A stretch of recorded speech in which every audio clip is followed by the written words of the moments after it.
And that is how you beat Marco Polo in a game of a sword fight. Yes, that's right, John. So when was sword fighting a game? We are sword fighting gangs. Also, welcome. This is Coffee and Tea. I am your host, the Christian Anarchist, and also the host, Ospin Kane. Hello. Hello. Alright, tonight we have two good guests with us. He's the host, or one of the co-hosts, I believe, of Deeper Than Dogma, is Socka Count, also known as Donald Socka Trump. Hey, what's up? What's up, man? And the next one, not really too famous, but if you've seen him in some of my hangouts before, and plus he's made quite an appearance in other instances, he's a 5-point Calvinist like myself. He is John Wilkinson. Plus he's joined the anime picture removement. Yes, I went ahead and just joined in. There was just too much of a trend. Guys, So. Oh yeah, I saw we got another news article that we'll talk about from Ospin. But first off, alright, so let's... I already forgot what I sent. Don't worry, you got it on the deal. It's promoting church-state separation. Will Oh, air yeah, during... yeah. Oh yeah, Stephen Colbert show. Okay, that should be interesting then. Alright, let's see here. Where did I put the first story? Okay, first off, we are going to go off this article from the Christian Post involving Andy Stanley. I'm sure if some of you are familiar with him, he is the son of the guy named Charles Stanley, who's one of the televangelists that's made several programs and books and Bible studies, and now, of course, the son, like father like son, decides to join in on the deal. Now, for some reason, ads keep popping up on these things, and I don't know why.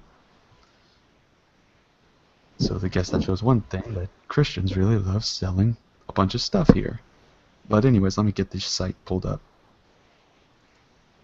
Alright, so Andy Stanley apologizes for saying that people who go to small churches are so stinking selfish. Apparently he came out on one of his sermons and messages and stated that along the lines of that people who go to like small churches, they are selfish for doing so. And for some So they're reason, not going to his and giving him a bunch of tithe, basically. Basically, yes. So let's see if I can find something here.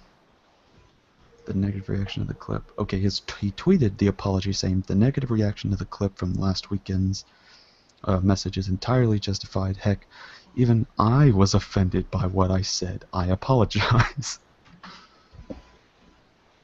So let's get some comments on this. John, you're the Christian. You're a Christian here. What are your thoughts on the article? Well, I think it's just revolting that that he's telling other people, look, I mean, you're selfish for going to a small church. Mm-hmm. I mean, I hate to say it this way, but I mean, I would say the American backbone when it comes to Christianity is built on a small church. You know, it's really the large churches that are the more rare occasions. You know, I would say that, you know, throughout America, you know, whether you go east or west, I mean, it's the small ones that seem to be the backbone for each town. You know, Where I live, you got And like would you- 6 of them. Right. And would you say that the do you think his apology is genuine? Because I noticed in the tweet he said that even he felt offended by what he said in that message.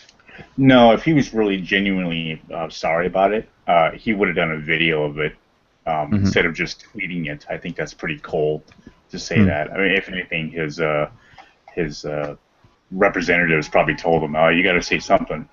So, I mean, If anything, it's like after a mass shooting, when all of the politicians send out basically the same like tweet or something, and that's it. That's all they ever do.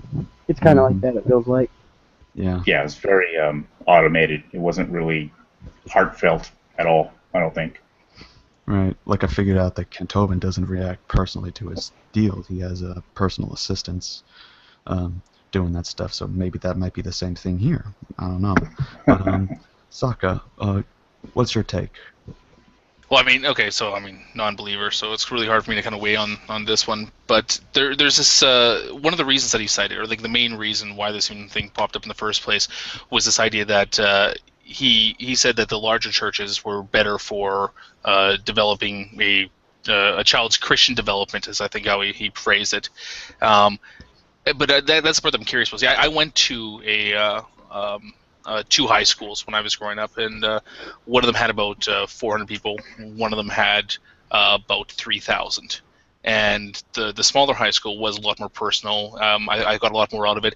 I just want to know what is his argument for how a larger church is somehow going to increase a child's development. Did he expand on that at all? Let me see. You said something about the development of the child? Well, that was his main reason for it was that he figured that it was the parents that want to stick to the smaller churches because that's where their 5 or 6 friends go instead of taking their child to a large congregation like, well, for example, his. That those smaller churches that the parents take their kids to, that's what's making them selfish, because they're not giving the chance for the children to grow. Mm-hmm. Because of a larger congregation like the ones that he would run there, they have potential for multiple youth groups that don't just cater to every single youth there, but can be specialized between what the different youths in those groups want or want to get out of that church. Right, and I don't know, I could be wrong here. I think when he means development, he uses the term Christian before it, so it might be like the spiritual development kind of thing, like spiritual growth or whatnot. But from what one of the things is saying, quote, this is what Andy said in his deal about the sermon. Quote, we want churches to be large enough so that there are enough middle schoolers and high schoolers so that we don't have one youth group with middle school and high school together, Stanley says. We want there to be so many adults that there will be so many middle school and high school kids so that we can have 2 separate environments. What else? I know there's more. Oh yeah, okay, so here's where the selfish part comes in, by the way. He says, when I hear adults say, well, I don't like a big church, I like about 200, I want to be able to know everybody. I say, you are so stinking selfish. Well, from my perspective, I'd rather know everybody in the building that I'm going to be spending a lot of time in, just because that's me. That's not selfish. That's, yeah. Especially in today's world, that's intelligent. Yeah, I mean, that's where I have mine. Why I go to mine. The whole church thing, talking from a psychological perspective, if you're trying to get kids to believe this stuff, the more authority positions you fill that they see, like middle schoolers, high schoolers, all of these other adults, and the more of them that there are, the less likely they are to question it by the time they've reached the age where you've got them thoroughly brainwashed, or however you want to phrase it. But this is curious too. Is how do you select a church? I've never been a member of a congregation or anything like that. But like, do you go for I really like the message. I really like how this reverend or pastor or whatever. I like how he preaches the message. I like the people that go there. It's air conditioned. It's got good washrooms, wheelchair accessible. Like what is like the criteria? Like what do people look at when they're picking out a church? Is really how good is their youth group like a main factor? Like I really don't like this pastor too much, but you know what? I really like what they're doing with the youth group, so I'm going to go there.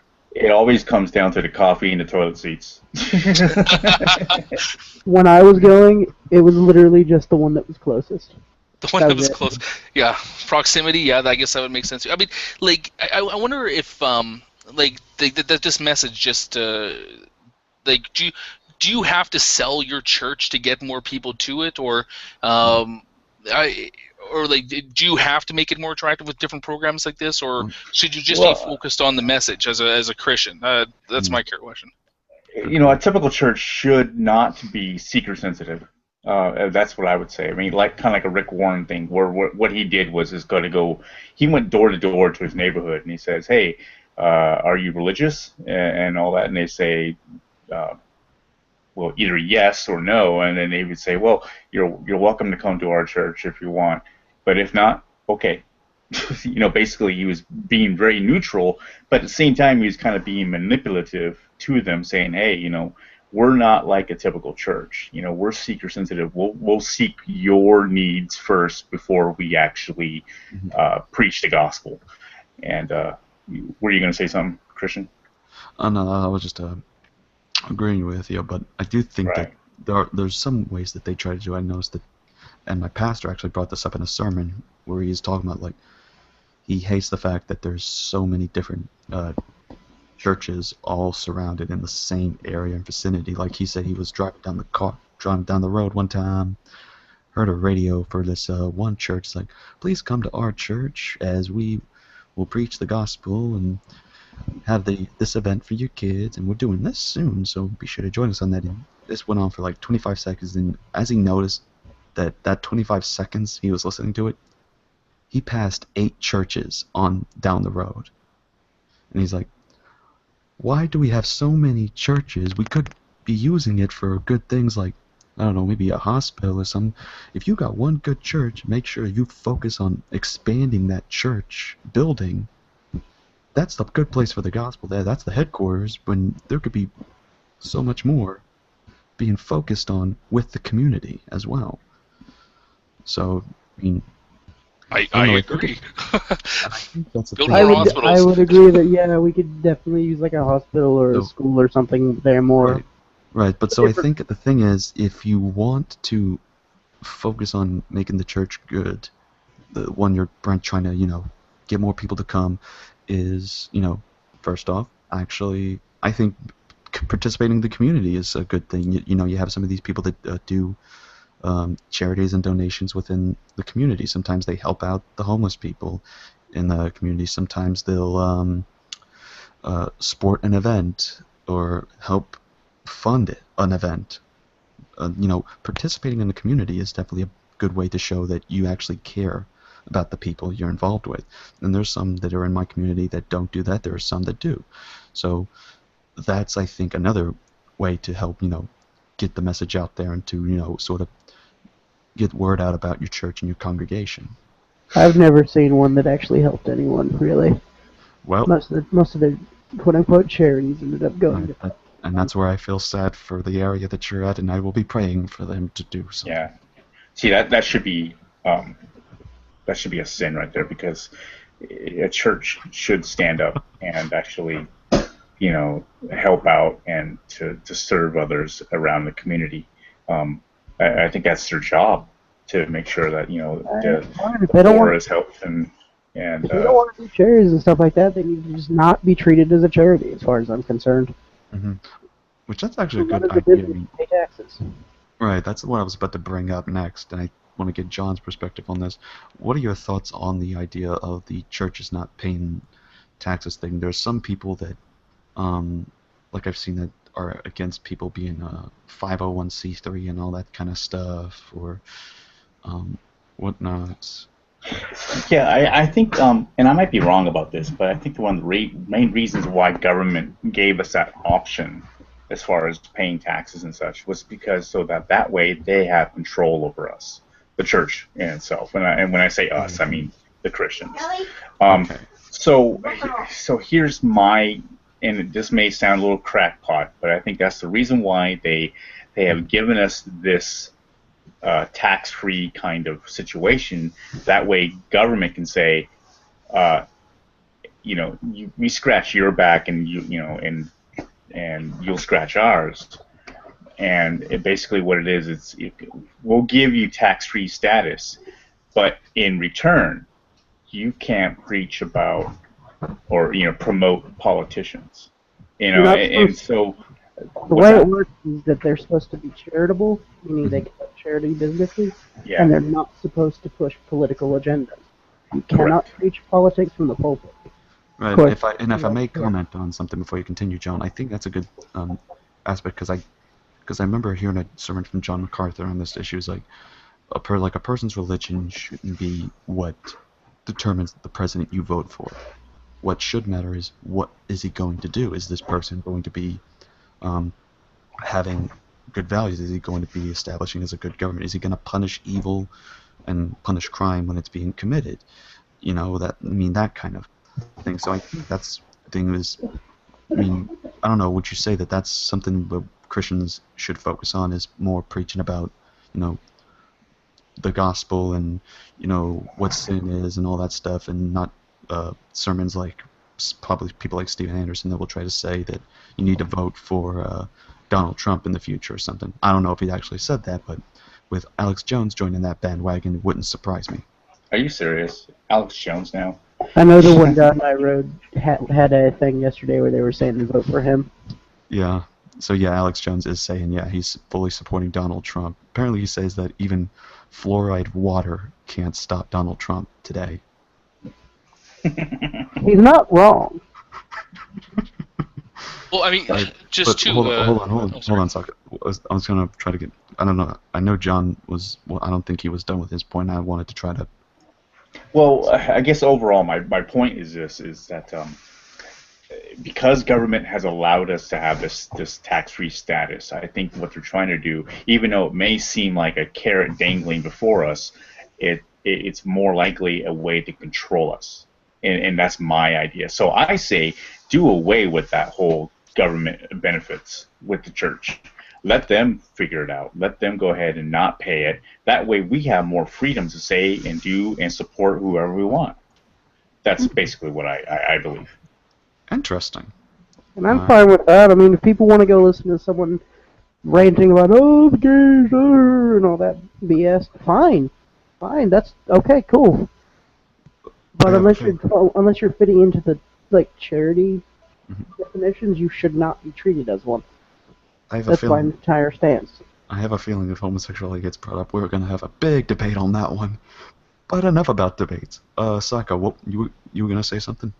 Yeah, I was going to say the 501c or 501c or whatever it is, 501c3. I can't remember. I'm not American, so I don't really know all the tax laws that go with it. But from what I understand, the 501c tax exemption status that churches can get is under the same umbrella that other nonprofit organizations, whether they're secular or religious, can get as well. So whether it's like Doctors Without Borders or UNICEF or whatever, any nonprofit charitable organization can also apply and get the same tax exempt status as any church. It's not like the 501c is one that's restricted just for churches. And then there's a certain amount of criteria that you have to fall under to grant that to get the tax-free status as well. But one of the things with it is that it is mainly to get rid of the tax exemption for churches, puts other organizations that are not necessarily religious at risk as well of losing the same type of tax exempt status. And if they're not bringing in a large income, then it can decimate a lot of different charitable organizations out there as well. So it's important that I don't want to get rid of this tax exempt status, and actually I don't have a problem with churches being exempt from paying taxes, even as an atheist, as long as they're falling within the spirit of what those tax exemption laws are there for, which would mean like things, a certain amount of their money that they do bring in from their the people that go to the church has to go towards charitable organizations or things that benefit the community outside of just the church itself. It actually you actually have to be doing some type of charitable work to get to maintain that, and for that, the books have to be open on these organizations to see where their money actually is going. And now this doesn't mean they have to be audited by the government, but they do have to, like a lot of these other companies or corporations, or sorry, not corporations, organizations have to submit independent audits towards the government as well, just to show them what they are doing with the tax exempt status that they have. Just to clarify, U.S. law on that, they have to report yearly their entire income. How much they make and how much they expended. Yeah. They can't be making, they can't spend, say, $1 million and make 10 and still be a non-profit. Right. Mm-hmm. So let's get on to the next topic, and this is the one that our good old friendly Osmond Kane got for us. Okay, who's made this? Okay, if anyone's familiar with the Friendly Atheist, this is coming from his blog. So let's see here. So apparently it's announced that an ad promoting the church-state separation is going to air during the Late Show with Stephen Colbert this month. And if you see at the bottom of the JFK picture or snippet of the video, you can see it's from the Freedom from Religion Foundation, which hadn't seen a commercial from them since that time they did one with Ronald Reagan's son in it. So, and apparently y'all can watch it on whenever y'all can, because it says it's a JFK ad, so it's going to be using John F. Kennedy. And I remember this speech too. It was him talking about the separation of church and state. An interesting thing I remember too is when they showed that clip to Rick Santorum, he found that was disgusting and that that's not what the Constitution says at all. So, I don't know. I mean, here's the thing with me. I like the idea of separation of church and state because, to me, we won't have a papacy. That's for one start. Second off, with the two able to do their own things, definitely you have more of a freedom room a bit for the Christians to have their own religion being practiced. But of course, has some limits. But even then, the apostles struggled and was able to easily deal with that during their time. They practiced their religion in a good, respectable manner. Harry. And apparently there's 2 Johns that joined us here. We got clones. This is just like one of those Japanese animes. That was a weird. Sorry, my connection just dropped out. I don't know, it's really weird. I missed your last little spiel about whatever next topic it is. Well, the spiel is basically, we were talking about the separation of church and state. There's apparently going to be an ad played on the Colbert Report sometime. Not Colbert, Late Night with Colbert. And it's from the Freedom from Religion Foundation, and it's got JFK's speech where he stated that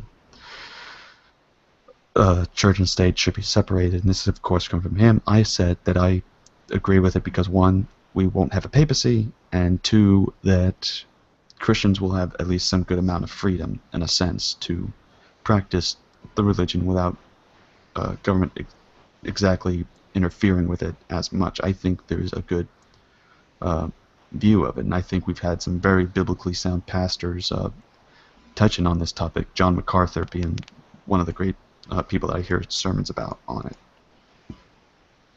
So, anyone else's thoughts? But wait, before y'all do Ozpen, because I want to hear his opinions. This was his story. I don't care if you believe a magical pixie on Mars farted out the universe. That's cool. It's fine. Just don't hurt anybody. I'm fine. All right then. Just don't hurt anybody. Don't tase me, bro. Leave the kids alone. Okay. Don't Speaking tase of me, that, bro. speaking of okay, so John, what's your take? But the whole thing about the freedom for religion, they have the right to say whatever they want, I suppose. But I think freedom of religion, the separation between church and state, I think is necessary. I think it's fine. That it's a good way to structure our government, along with separating religion into it. I mean, it's one of the main reasons why we left England, so that we can actually break away from that kind of monarchy / religion kind of control and be able to just separate ourselves, our faith from government. So I think it works just fine. Mm-hmm. Absolutely. So, Socka, what's your take? I'm happy with a separation. I mean, I really don't have much to add on that. It's I think I agree with everybody else here. Then. No, I'm so boring. So boring on this one.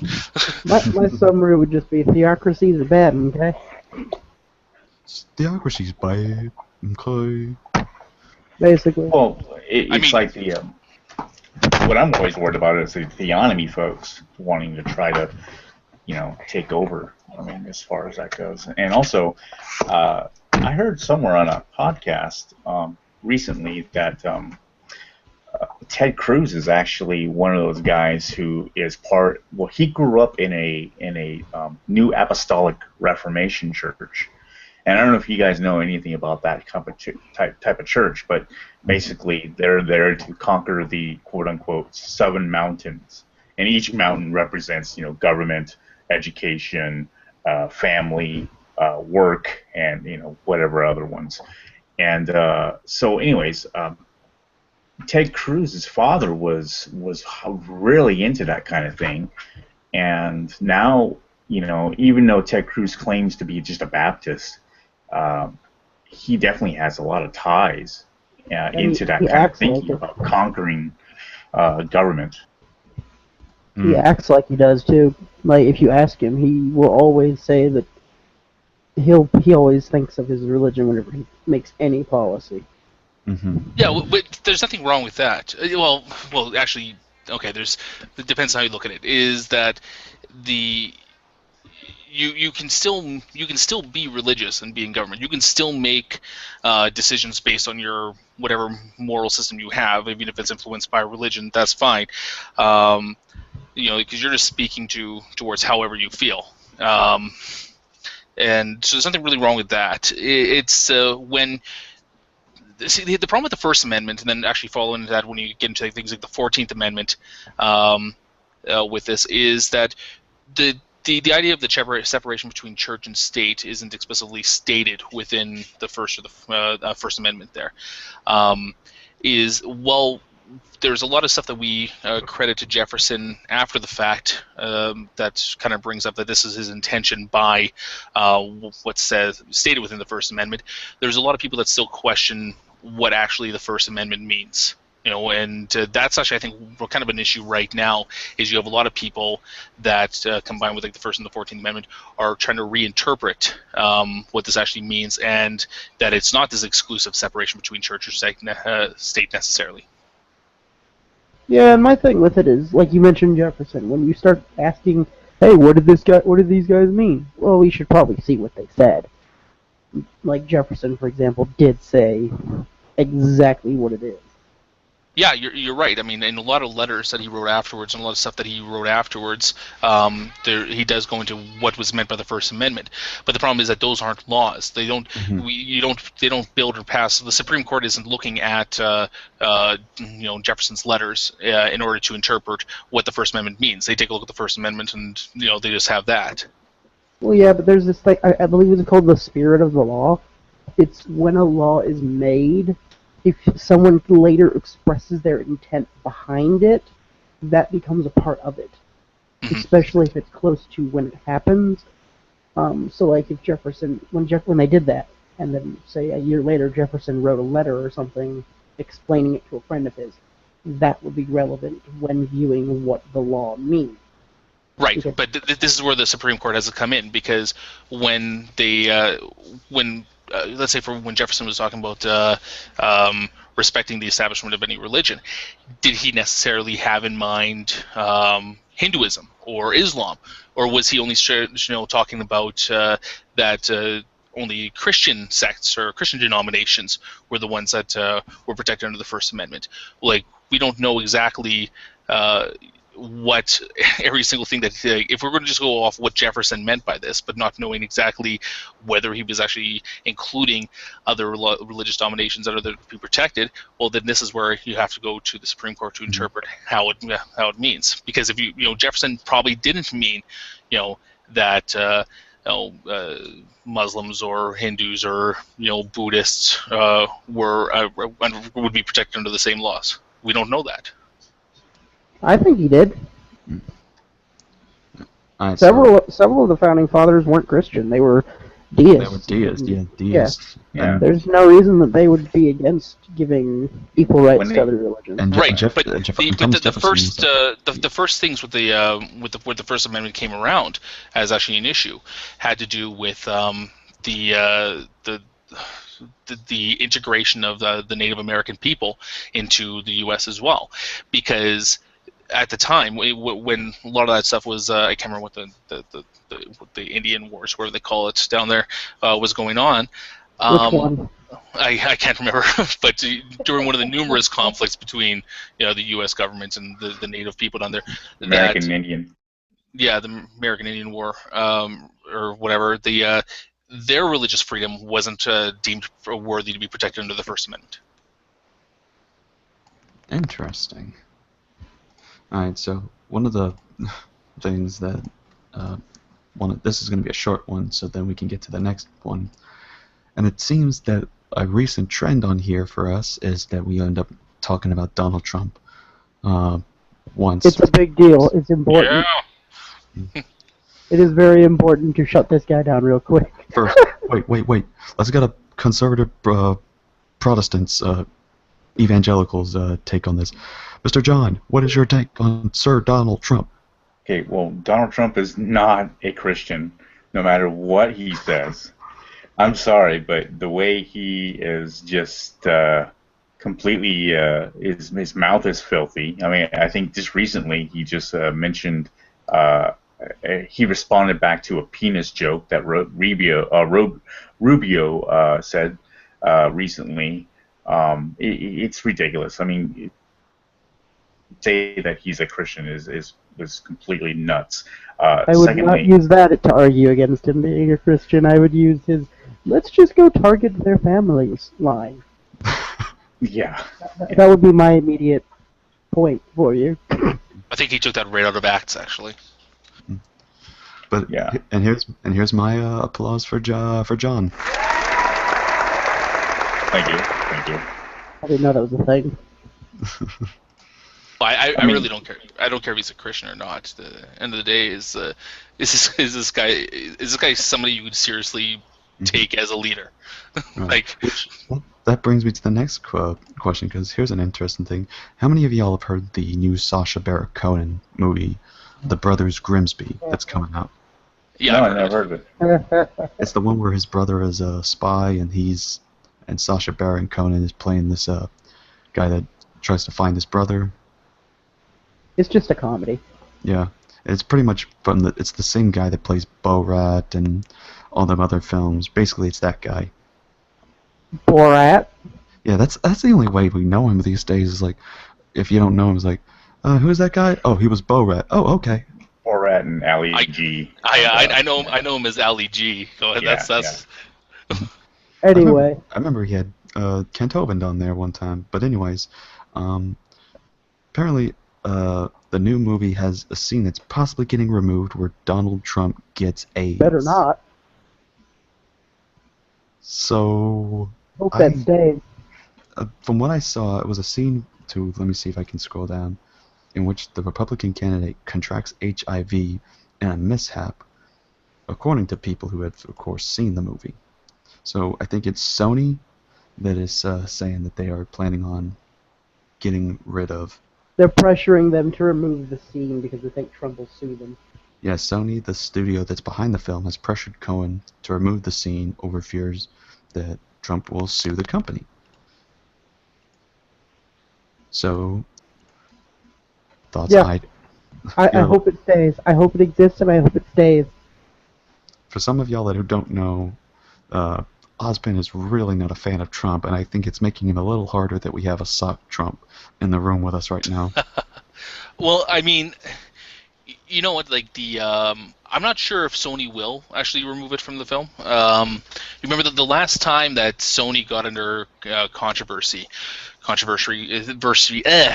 talk today. Sorry. But was during the interview. The interview. Right. So that there was a lot of pressure on this movie, and in the end, Sony didn't release it to the theaters. Instead, they just released it everywhere. I watched that for free on YouTube, like a couple weeks after it was, or a week or so after it was supposed to come out of the theaters. They're just like, okay, you know what, fine. We're not going to make a big deal. Yeah, sure. We're going to do like we're not going to do the big major release on it, whatever. But it didn't stop them from still putting it out there. So I think they'll probably do the same thing. Apologize profusely and then still release it. I mean, Donald Trump's made fun of himself. How is this going to be any? Well, it's different when someone else does it. Oh, Trump's yeah, that's like, fine. hang on. Okay. But I don't know. Like, there's like, why are some politicians get to the point where like they're just untouchable? Like, this reminds me of you guys remember the Simpsons back in the day? They had a couple episodes featuring George Bush. Mm-hmm. Hmm. Oh Yeah, yeah. they don't play those anymore. Those got pulled. Those from the list of dead Simpsons episodes that will never be played again. Yeah. And what Yeah, was don't that? you remember the time when it was considered a really bad thing to criticize the president? Like, I'm pretty sure there was a band that lost their entire career because of it. Am I just crazy? Which band? Dixie Chicks. Yeah, Oh my word, I forgot all about that. Yeah, yeah, they criticized one of the. I think it was Bush yeah. for doing Jared, something stupid, and then they lost everything because of it. But now everyone, Obama, yeah. it suddenly became okay because he was black. Yeah. I don't know. I mean, some people get away. Saturday Night Live has gone away with making fun of presidents for like 30 years, 40 years. Well, yeah, but that's Saturday Night Live. Yeah, I Right. mean, but They give no But shit. that's the introduction to the next topic of from Christian Post. A list of 5 reasons why Donald Trump is dangerous to evangelicals. What we covered why 4 theories of why evangelicals are falling in love with this guy, and now 5 reasons why he is dangerous to evangelicals. So this should be a rather interesting read. And I may have to leave during the middle of this, so I'll let Ozpin get the link and he'll screen share and be in control until I return. But anyways, okay, so it says Trump, number 1, Trump is already, this is the part where some people are probably going to get a debate going on. He's not on the back on Roe versus Wade.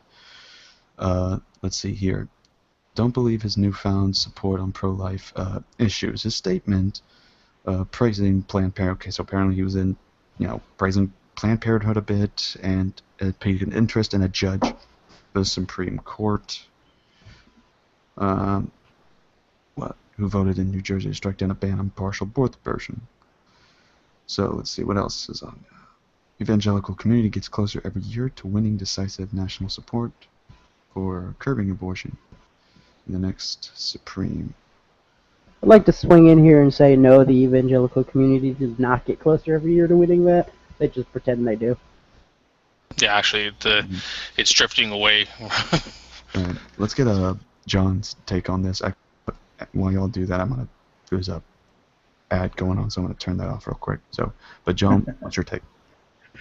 As far as I mean, I would say that as far as the Roe v. Wade thing, I mean, I would say that even if our government, totally overturned Roe v. Wade, it would not take away abortion. Abortion would still be around. It would just be a state-by-state issue instead of a federal issue. So for them to worry that Trump is not going to do anything with Roe v. Wade, I mean, is pointless, really. I mean, the closest person I've come across who did a great job at wanting to stop abortion was Mike Huckabee. He said that what he'll do if he became president was basically reinforce the Second Amendment when it talks about all people should be treated equally, and then the definition of people would be including those in the womb. So therefore, they have the right for life. Wait. Yeah, but the problem with that is that you can't just see, that's the Supreme Court thing. Mike Huckabee, that could be his opinion on it, whatever. But it's up to the Supreme Court how to interpret it. So again, when you go down to the Second Amendment, where they talk about how all people are created equal, is that even the Second Amendment? No. What is it? The Second Amendment's right to bear arms. What's the Second Amendment? Sorry, yeah, I must have. What is that? I think it's the First Amendment or something. No, the First Amendment, maybe. Yeah. Maybe no, I can't remember what it is. But anyway, the entire spiel about how all men are created equal. When that was written, that's exactly what it meant. All men are created equal. It's now gone into it's had to be interpreted by the Supreme Court several times to well, by all men they may actually mean not just all white men. It actually involves other men as well. And then it's like, okay, well, all women as well. And then, okay, well, these people as well. So it's changed what from what historically they meant by all men and what it means nowadays by all men. And it would be the same thing. Is that would the Supreme Court actually go and rule that all men are protected or all men are equal, to interpret that as people that aren't even born yet? Well, that's kind of a stretch. That might be Mike Huckabee's opinion on this, but I wouldn't see that being interpreted anyway by the Supreme Court. Here's the thing about that. It wouldn't help. Even if you did treat them as two equal people, I have no right to anyone else's inner organs. If we're equal, you still have final say in what happens to your internal organs. Mm-hmm. You have to make the other superior. Right. And I would probably be taking the Christopher Hitchens stance on, as I properly quote this, as a pro-life morally, but as far as the political matter, it's pro-choice because for reasons I've explained in one deal, where I believe that women, the choice should be made to the person, but at the same time, this issue needs to be raised about what is going on in the body, and do you really want to make this decision? Because it's like pulling the trigger on the gun. Once you push that bullet, it doesn't come back. So you have to really think about what you're deciding to doing here, because you're handling another human being inside the womb that could form in the future, unless, of course, you want to cancel that. So or have to, of course. Right. I gave you the link on the side chat. It's on Facebook, but it's just a quick little video of him talking about what he would do if he got elected. Cool, I'll check it out. But yeah. I mean, take it as it is. I mean, I mean, for me, I mean, I'm completely 100%, against abortion. Whatever. I mean, I think it's murder no matter what. And so for that to happen, for an actual politician to actually stand up and actually say that, where he's going to say, look, I'm going to do whatever I can to abolish it, to end it for good, is something I respect, based on my worldview. But because I'm sick and tired of all these other politicians saying, oh, well, we'll overturn Roe v. Wade, or we'll cut their funding. Oh, you know what? And that's just not going to help. That's not good enough. The point. Can I ask just a quick question? It's like, when you say that you're absolutely against it, there, do you the reason, like, I wouldn't do it. Like I have 2 kids now, and even when we were in the office. Thank you. When we were in the doctors before my last son was born, they asked us that. It's like, okay, we're going to do these tests here, and if anything, okay, sure, your tests are on this date, and if we find there's anything wrong with the child here, would you want to go that route? And me and my wife both were like, no, absolutely not. We wouldn't want that. And now that's not just because for religious reasons or anything like that. We have our own systems of reasons why we don't want that. And I think on the most part, I think that I would lean a little bit more to being pro-life than anything else. But that there are arguments for when it is acceptable and when I think it is proper and the only due course to abort, to terminate a pregnancy. And I think that we should look more into those times. So speaking of this absolute, it's always wrong type thing, is I think that there is multiple times, a lot of different scenarios where I don't have anything wrong with it. I don't think that there's that it can be deemed morally wrong to do it under certain circumstances. I just call it a bodily rights issue and leave it at that. I don't see any reason to be against it if it's your internal organs. Right, and I've seen Matt Pilandi debate on the issue with an atheist. I saw that one too.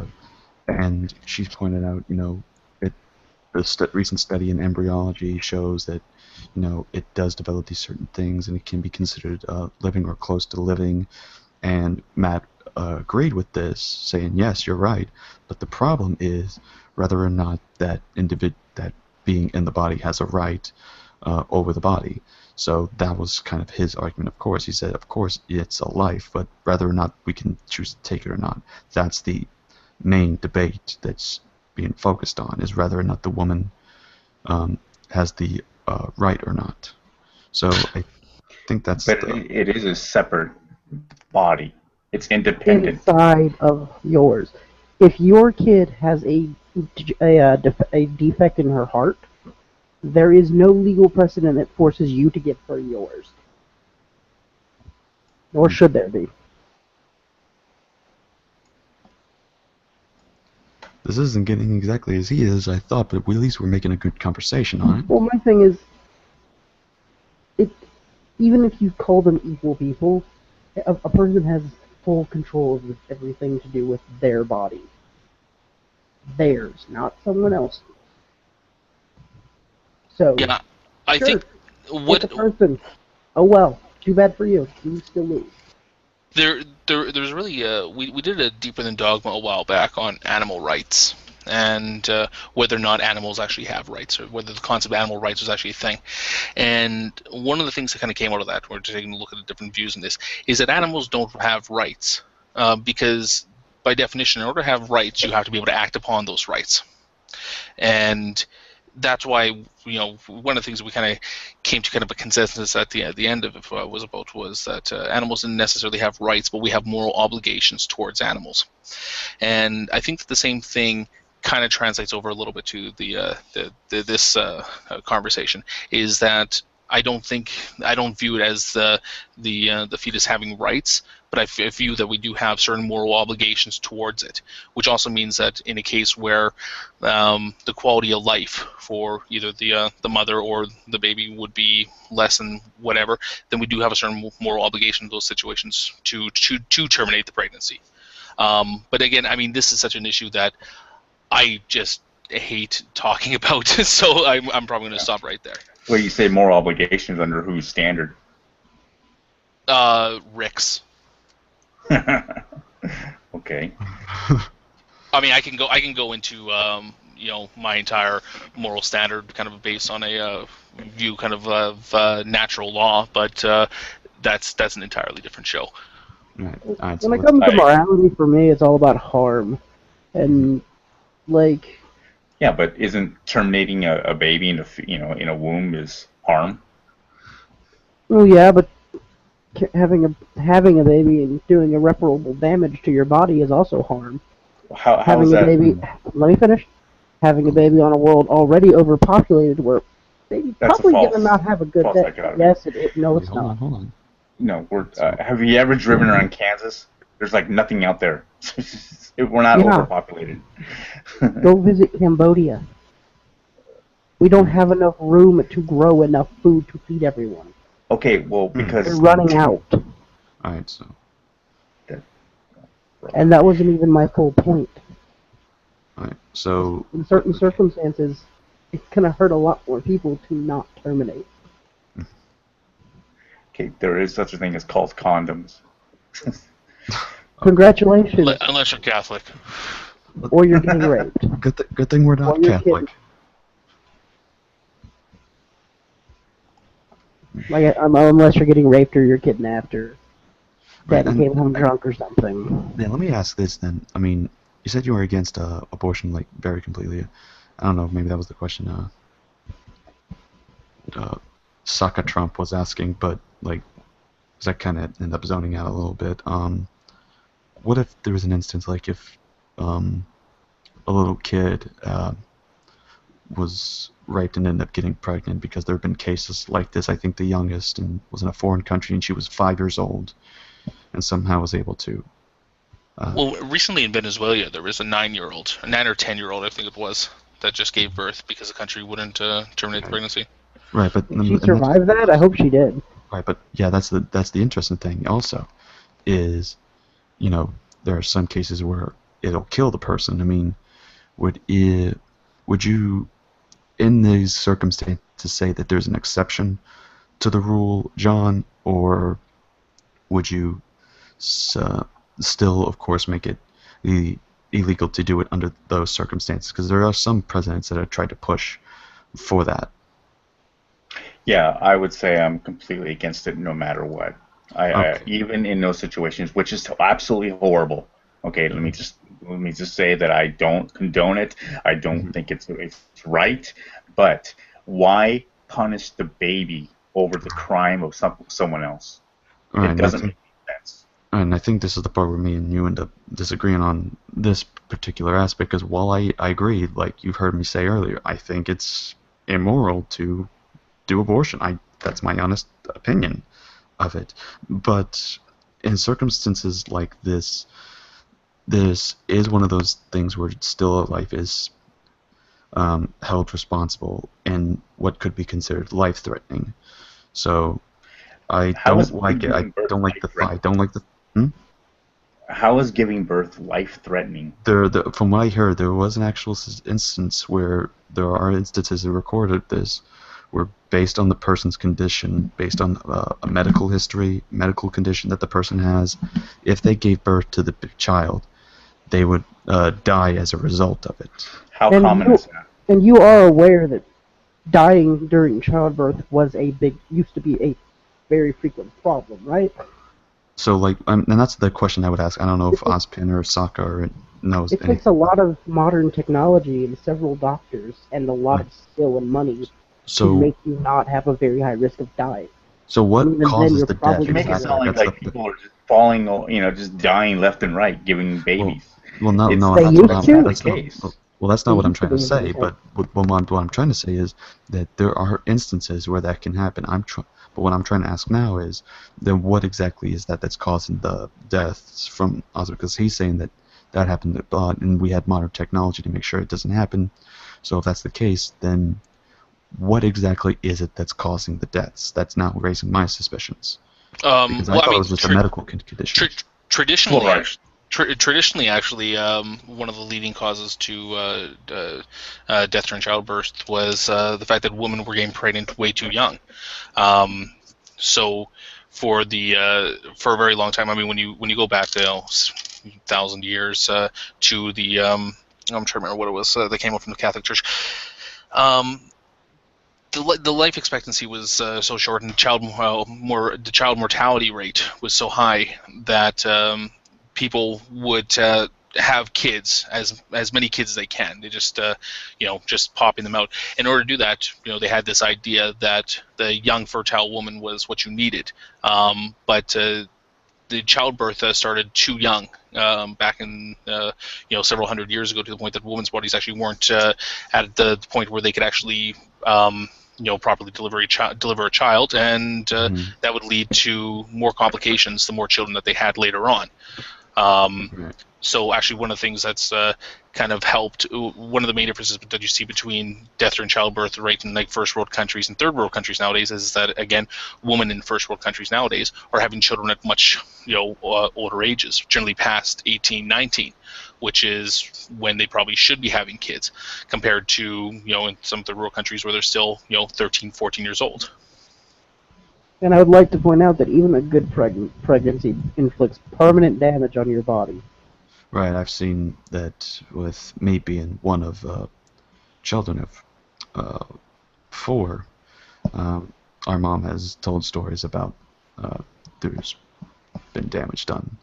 Uh, I think it was one incident involved in the stomach actually, and part of it was involving me because that's how I got one of these scars. Apparently, this is where probably going to get to explicit deal. Apparently, my head was too big coming out. They had to use some tweezers or tongs or whatnot trying to get my head out, and that's how I got like this little scratch scar on my cheek that makes me look like some hardcore guy from a anime or something. Good example of damage. Good example from damages during what's typically labeled as a good pregnancy. Google C-sections. Oh dear lord, Those are I very think common. I at can't the imagine. No. at the end of the day, I think that I agree completely with Ozpin on this one, is that it's a medical procedure between a woman and her doctor, and I think that I am perfectly content to keep it there. Mhm. I'm Uh, gonna agree. that's my stance entirely. And this is the Yeah, part where I may sound like a quote-unquote disagree. moderate, but I Yeah. am half and half on the thing. I agree somewhat to the choice on that, but I'm also in it with John to the point where I'm, of course, going to say what I think about abortion. That's honestly how I view it, and if I could find ways to talk someone out of the option, I would take my time and do so with the person, just to let them know what is going to happen if they make the decision, and that they need to think about it before deciding Well, to. if you say they're killing something or killing someone, then I hope you realize that you're lying to them. Just as a note. Well, I mean, I don't know. I mean, like from what I've been looking at, the study in embryology has shown that that's the case, and even Matt Dillahunty has agreed that's the case. The problem is that he is talking about bodily rights is the issue. It's not whether or not the fetus is alive or not. Well, yes, but when you're in that situation, you're not going to be thinking rationally. If you tell someone, if you sit down and tell someone, yeah, you're killing someone, and Well, that's I going to wouldn't. ruin a lot of lives. I wouldn't go like, you're murdering. It'd be like that Jason Burns guy, you're killing me, you're killing me. It'd be more like saying that, you know, there's a life that is growing, basically, that you're about to give birth to another human being like you, and it's got genetics. It's basically another part of you, essentially. And if you're really thinking about this, you have to think about it carefully, because there are instances where some women have regretted it. I'm not saying that may be you, but you really need to think about it, because maybe it might come to these instances. You need to think carefully, because I know people that regret this stuff, and for them to look at, there's some women that have gone through it, and then they look out and they see it. There's kids at a park, and then they really wish that they didn't go through that, because they want to go through that kind of experience. So that's where I have to be careful with how I word things. I think James White offered a good perspective on this. We need to be careful with how we approach the topic of abortion. There's times where we can call it as a sin and direct that, like, you know, I could say it's killing someone. I could say it to some people, but like you say, I'm assuming there are some instances where that shouldn't just be the case. That, you know, what if this person's gone through some personal traumatic experience with, say, miscarriage, for example, or what if certain things have happened there and out. So it depends on the individual, that we need to be careful with who we're talking to. And Yeah, I would also say that you guys made the argument of, you know, how pregnancy can really cause a lot of permanent damage to a woman. Well, wouldn't getting an abortion also give a woman permanent damage?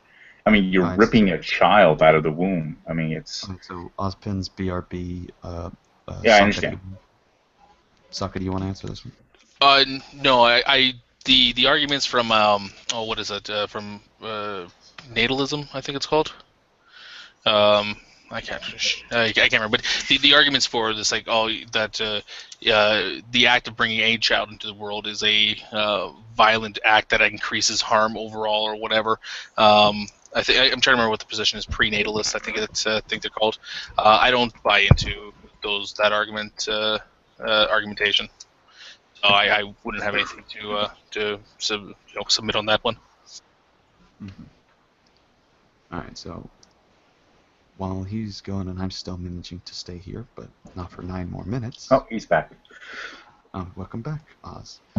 I went to get crackers. You went to get crack. I was like, I knew it. No wonder you're so quiet. You're trying to sneakily do some because drugs behind her. The one thing we want to do is, when we're talking about abortion, is to eat crackers.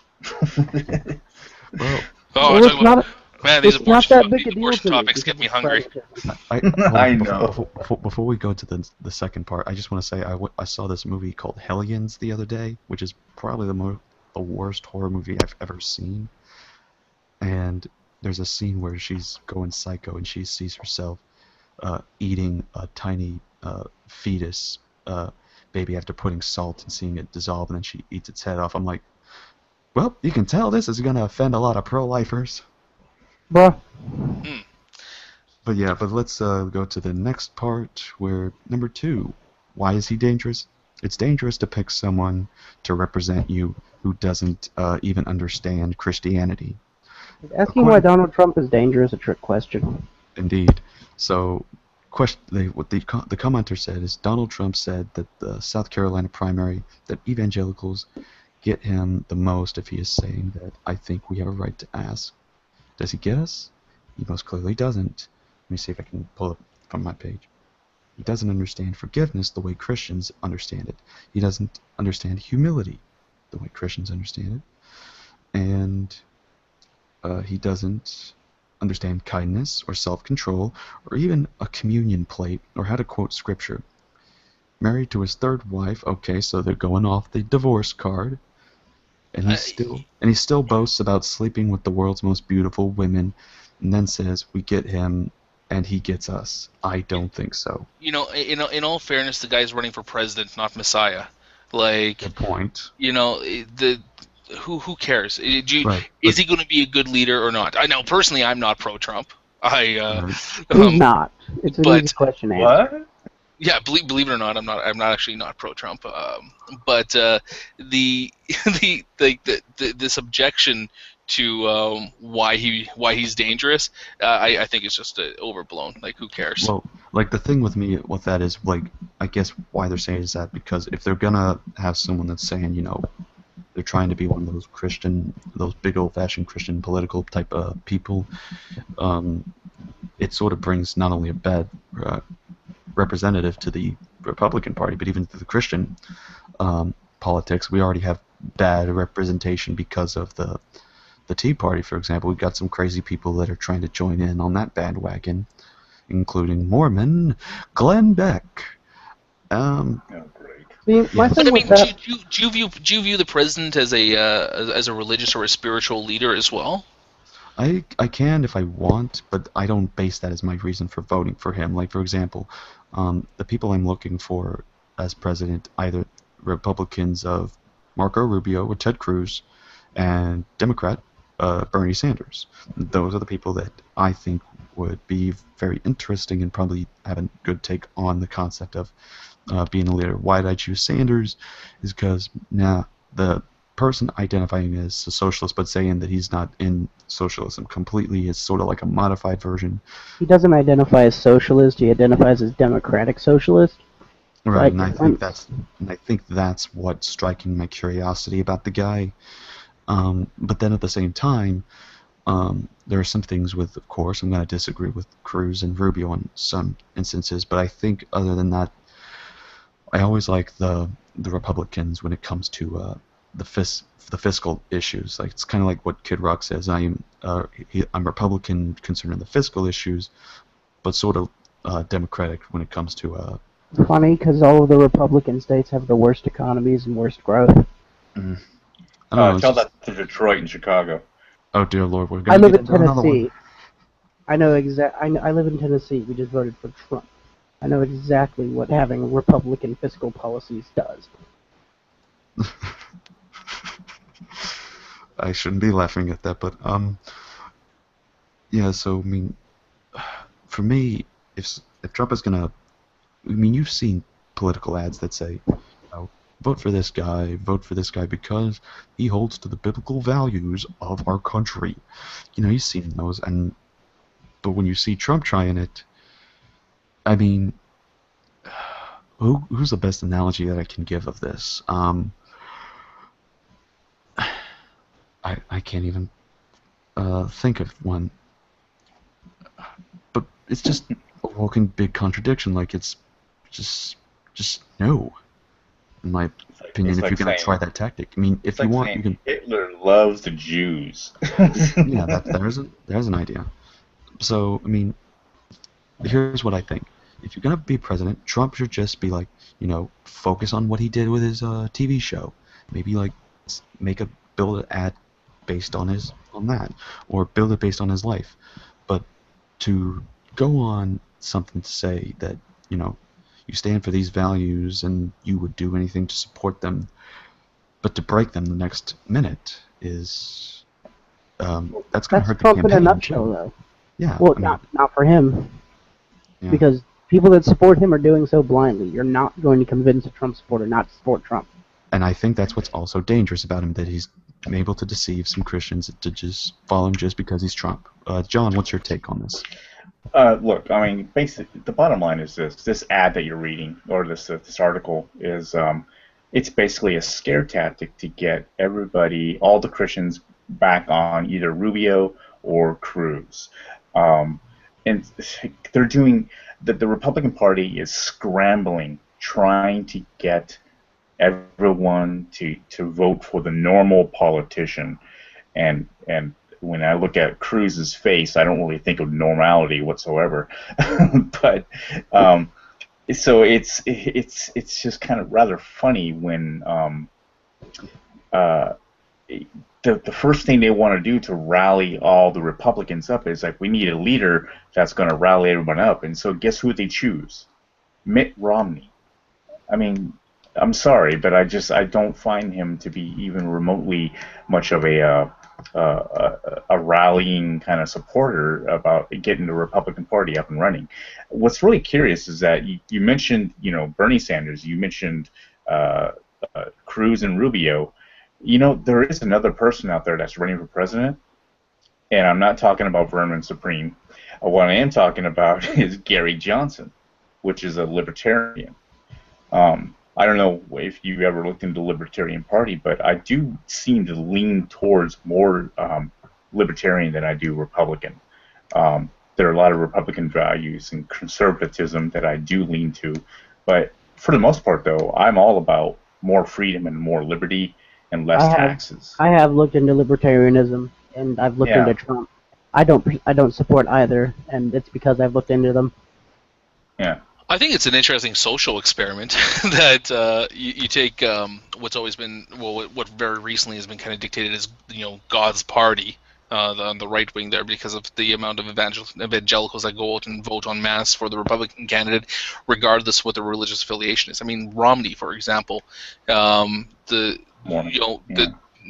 overwhelming evangelical support, but just as a Mormon, a guy that definitely doesn't represent the same type of beliefs or whatever that most evangelicals do. So with Trump coming in here now, and he's definitely, I even from my business, I don't think he's the most religious guy out there. I think that you're really stretching it to call him a Christian, but I think that it's interesting to see whether or not you'd still get the evangelical support for the Republican Party, regardless of who they put in that seat.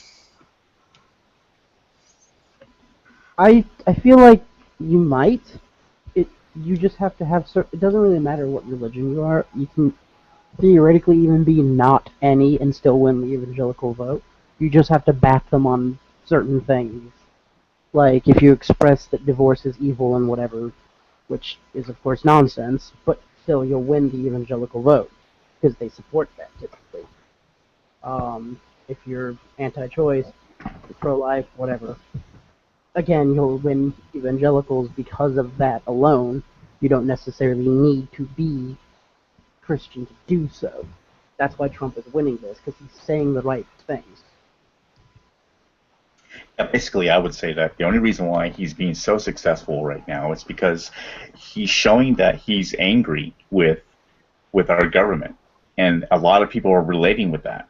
They see him just ticked off, and he's swearing up and down, and he's saying, that he's going to make changes in our government, and a lot of people are going, yeah, I can get behind that.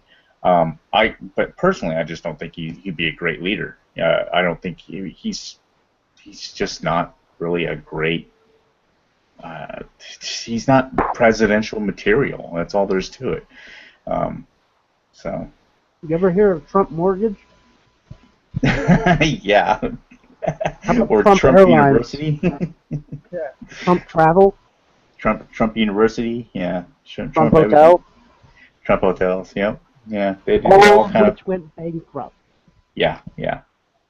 So, yeah, I don't think he's qualified at all to run the country. It's just a big show for him. It is. I don't know, but like, how do you get qualified to run the country? Like, yeah, that's like.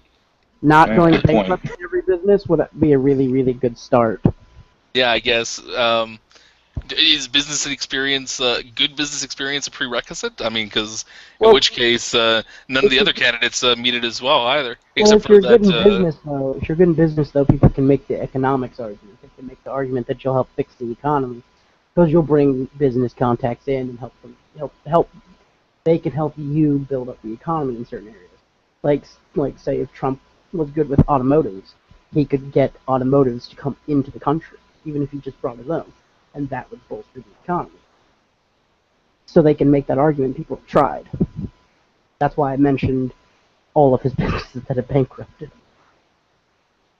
I think the one thing that I do like Trump for is that he's not a career politician, and I've always had kind of like this. I find so I lived in Toronto for a year for a few years during the whole Rob Ford fiasco, if you guys remember that a couple years back, our crack smoking mayor. And Forgot about that guy. yeah, So did I. I voted for him twice. Funny. But the reason why was because I remember hearing it once is that all politicians are corrupt. But the good thing with Rob Ford is at least you know where he was corrupt. That nobody's perfect, but as long as you know where their shortcomings are. I mean, you don't want to find out later on that about this stuff. But if you know it up beforehand, it's like, okay, well, I know the level of their corruptness, and to assume that any other candidate out there isn't corrupt is just wishful thinking. So I think it's interesting. That's why I have a extreme distrust for career politicians. I would argue that being a career politician isn't necessarily a problem. I mean, Bernie's been a politician for what, 60 years? He's fine. He's not corrupt. He's the opposite. He literally has voted and put forth ideas to lower senator pay to help the budget. Yeah, but so did Ron Paul, and guess what happened to him? Nothing. Well, he never got anything passed because why would the Senate vote to lower their own paychecks? Yeah. I mean, there's an exception to every rule. Like, any rule you put on a group, there are going to be exceptions to it, is what I'm saying. I think that you're right. There are politicians out there that maybe aren't as bad, but at the end of the day, these are people that are trying to keep their job or move up and keep a job. Yeah, it's all about a grasp for power, more power, and they'll do whatever they can. Bernie's been a senator this whole time. He's never really wanted to be president until now. No, sure, but how many committees is he a part of? Oh, I have no idea, but most of them have been like 3 or 4. He's been part of the civil rights movement and the gay rights movement and the women's rights movement. And aside from that, he's not really done much aside from economic stuff. He was part of a committee that was against going into Iraq the first time. He's part of a committee that wants to do tax reform to try and fix some of the budget problems we have. And aside from that, I don't know any others. And I've looked into it. I can't think of anything.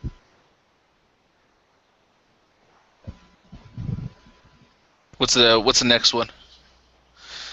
Okay, I'm just looking at his wiki page. Looks like he's a committee on the budget. He's a committee of the environment and public works. He's on the committee of energy and natural resources, committee of the health, education, labor, and pensions, and committee on veteran affairs. Veteran affairs, that's interesting, being that how many problems that they had with the veteran affairs hospitals, the VA hospitals. Been trying to get funding for it for a while too.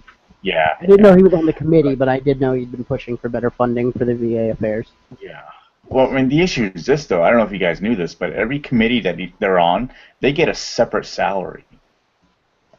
And not only that, they also get a separate pension for every single committee that they're on. Well, yeah, but I should have gone into politics. if you're joining commissions, like bringing up that you get extra pay for joining the commissions is one thing. Look at the commissions he's joined, though. These are all important things that we need to have work on, that need being worked on, and all of these are central tenets on his presidential race right now. Committee on Health, Education, Labor, and Pensions? That's important. I just don't think that there's no reason for government to even be part of health and education. I think we can If you want we to can see a get by place where just the fine without government, it. you want to see a place where the government is not involved in pensions and education and health, go visit Cambodia. I hear it's real nice this year. It's a third world country. That's because It's a whole other world. there is no government to keep anything in. There's a reason why all the third world countries are like that. Because they're corrupt. Generally corrupt. Yeah, there's no welfare, there's no health, there's no education. You educate look a at Mexico. populace, you educate a populace, it gets better. If a populace is healthy, it gets better. We've seen this every single time. When education steps up, everything else steps up. Economy, health, welfare, population growth, everything. Yeah, well, you can look at Greece also, and they're falling apart. Yeah, well, Greece has had a lot of problems that aren't necessarily to do with that. I mean, hang on. Sorry. Like Norway and all of that is absolutely amazing. But when you're talking about high government intervention areas, of course the first thing you want to think of or name is Greece. The one where it's moderately high and has had some problems in the recent past. You know, it all began, I thought, was when after they ran the Olympics. And I think that's what drove them to the ground. They just, they bit off more than they can chew, and ever since then, they've just been struggling. That's what a lot of economists have said. They put up too much money trying to get the Olympics to run really well that year. Yeah. It crippled them. Yep, crippled them. And that's not an argument against the government doing this stuff. That's an argument against over-investing in something you can't afford. Yeah, exactly. But like, take Norway for example. I think it's Norway. State healthcare, education through college. Amazing. Some of the best quality of life in the world. Yeah, and how much are taxes over there? I believe something that costs $10 here would cost about $16 there. But of course, minimum wage is also a lot higher there, and average pay is much higher as well. Because, you know, the poverty line is much, much lower than ours, and the number of people below it is so far lower than ours, if not even quantifiable almost. You said Norway, right? I believe it was Norway. I haven't looked it up in a few weeks. Tax ranges from 28% to as high as 78%. Yeah, see, I'm not concerned about that. Because, like... I am. I don't want our government taking out that much money. I don't care how much they take if they're using it for good things. Oh, like they could take 95%. If everyone's happy, everyone's taken care of, and no one's starving to death, fine. I mean, here in America, what's our tax rate? We have the highest rate of... The only thing we can compete with Norway on is percentage of people we have in prison. That's about it. That's a whole other... And I mean percentage. I mean percentage, not population. That's like we lead the world only in prison population. That's it. And size of our military budget. Oh yeah, because those are our competing factors. Why are we not competing on education, health? Why do we have so many starving people? Well, it's because our government is coming up with items like Common Core. I think the government, I mean, again, I'm going into my crackpot mode, but I would say that the government wants us stupid. They don't want us to think separately or independently. Bernie doesn't. Bernie wants us all smart. He wants us to be able to go to college for free. And who pays for that? Just like in Europe, and just like right now for high school, it would be taxed. You know, like we do now. Where does the tax come from? Us. Exactly. So it's not free. What? Not free. For it. That's fine. I'm okay with that. Could you repeat that again? Your microphone was staticky. Repeat what? What you just said. Sorry. All I heard was a bunch of static. Am I better? Yeah. Okay. Yeah, it comes from taxes. Taxes aren't free, but you get through your college, you get your education, and now you're a much more productive member of society that can actually take So care of your stuff. I have to pay because they're taking money out of my own wallet, right? Out of my own work that I've accomplished, and so I have to pay for someone else's education. Yeah, and if you want one, How is that fair? if you want one, then yours gets paid for too. But I'm 44 years old. Okay. I don't have the time When right we now to go to college. when we instituted that getting an education at all was mandatory, 44-year-olds had to pay too. That's how it works. You have to start at some point. If you're going to say that, oh, well, people my age won't be able to take a benefit from it when you actually could, yes, you could actually go to school and get a degree using this, by the way. Then that's not fair. Then that's kind of loading the dice. How old are you? I am 21. 21. College? Right now, yes. Good. 4.0 student? 3.8. 3.8. That's still pretty high. How about this, though? How about those who have a 2.0 or less? You distribute your 3.8 over to them so that way it kind of balances out and equals out. How do you feel Not how about it that? works. Yes, Not it how it does. works. No, Yeah, it it's actually does. not. That's basically what you're doing. You are No. transferring. I'm transferring my hard-earned money into someone else's pocket. That's Yes, called and that's theft. such a horrible thing. I'm It is a back for a horrible little thing. bit. What We're How do happened? you arguing like about it? we're arguing I about mean, the you economy. don't like the way somebody taking your GPA and distributing over to someone else. Except that that's different because No, it's you're not not different. using my GPA to take care of a whole crap ton of people. We're on a different But type of you're taking care GPA. of those who have a lower GPA. Wait, are we talking about grade point average here? Yes. He's arguing that giving people free college education isn't useful, and distributing someone's I grade didn't point say average as an useful. I example. just didn't say it wasn't practical for those who have to pay for it. And I'm saying that people use the exact same argument when we mandated that I mean, elementary school education be tax paid, and Well, then middle school, and then high school. like They I were think wrong. I think the idea for a free college is an interesting idea. Maybe if at least for what do you call those things? Community colleges, definitely.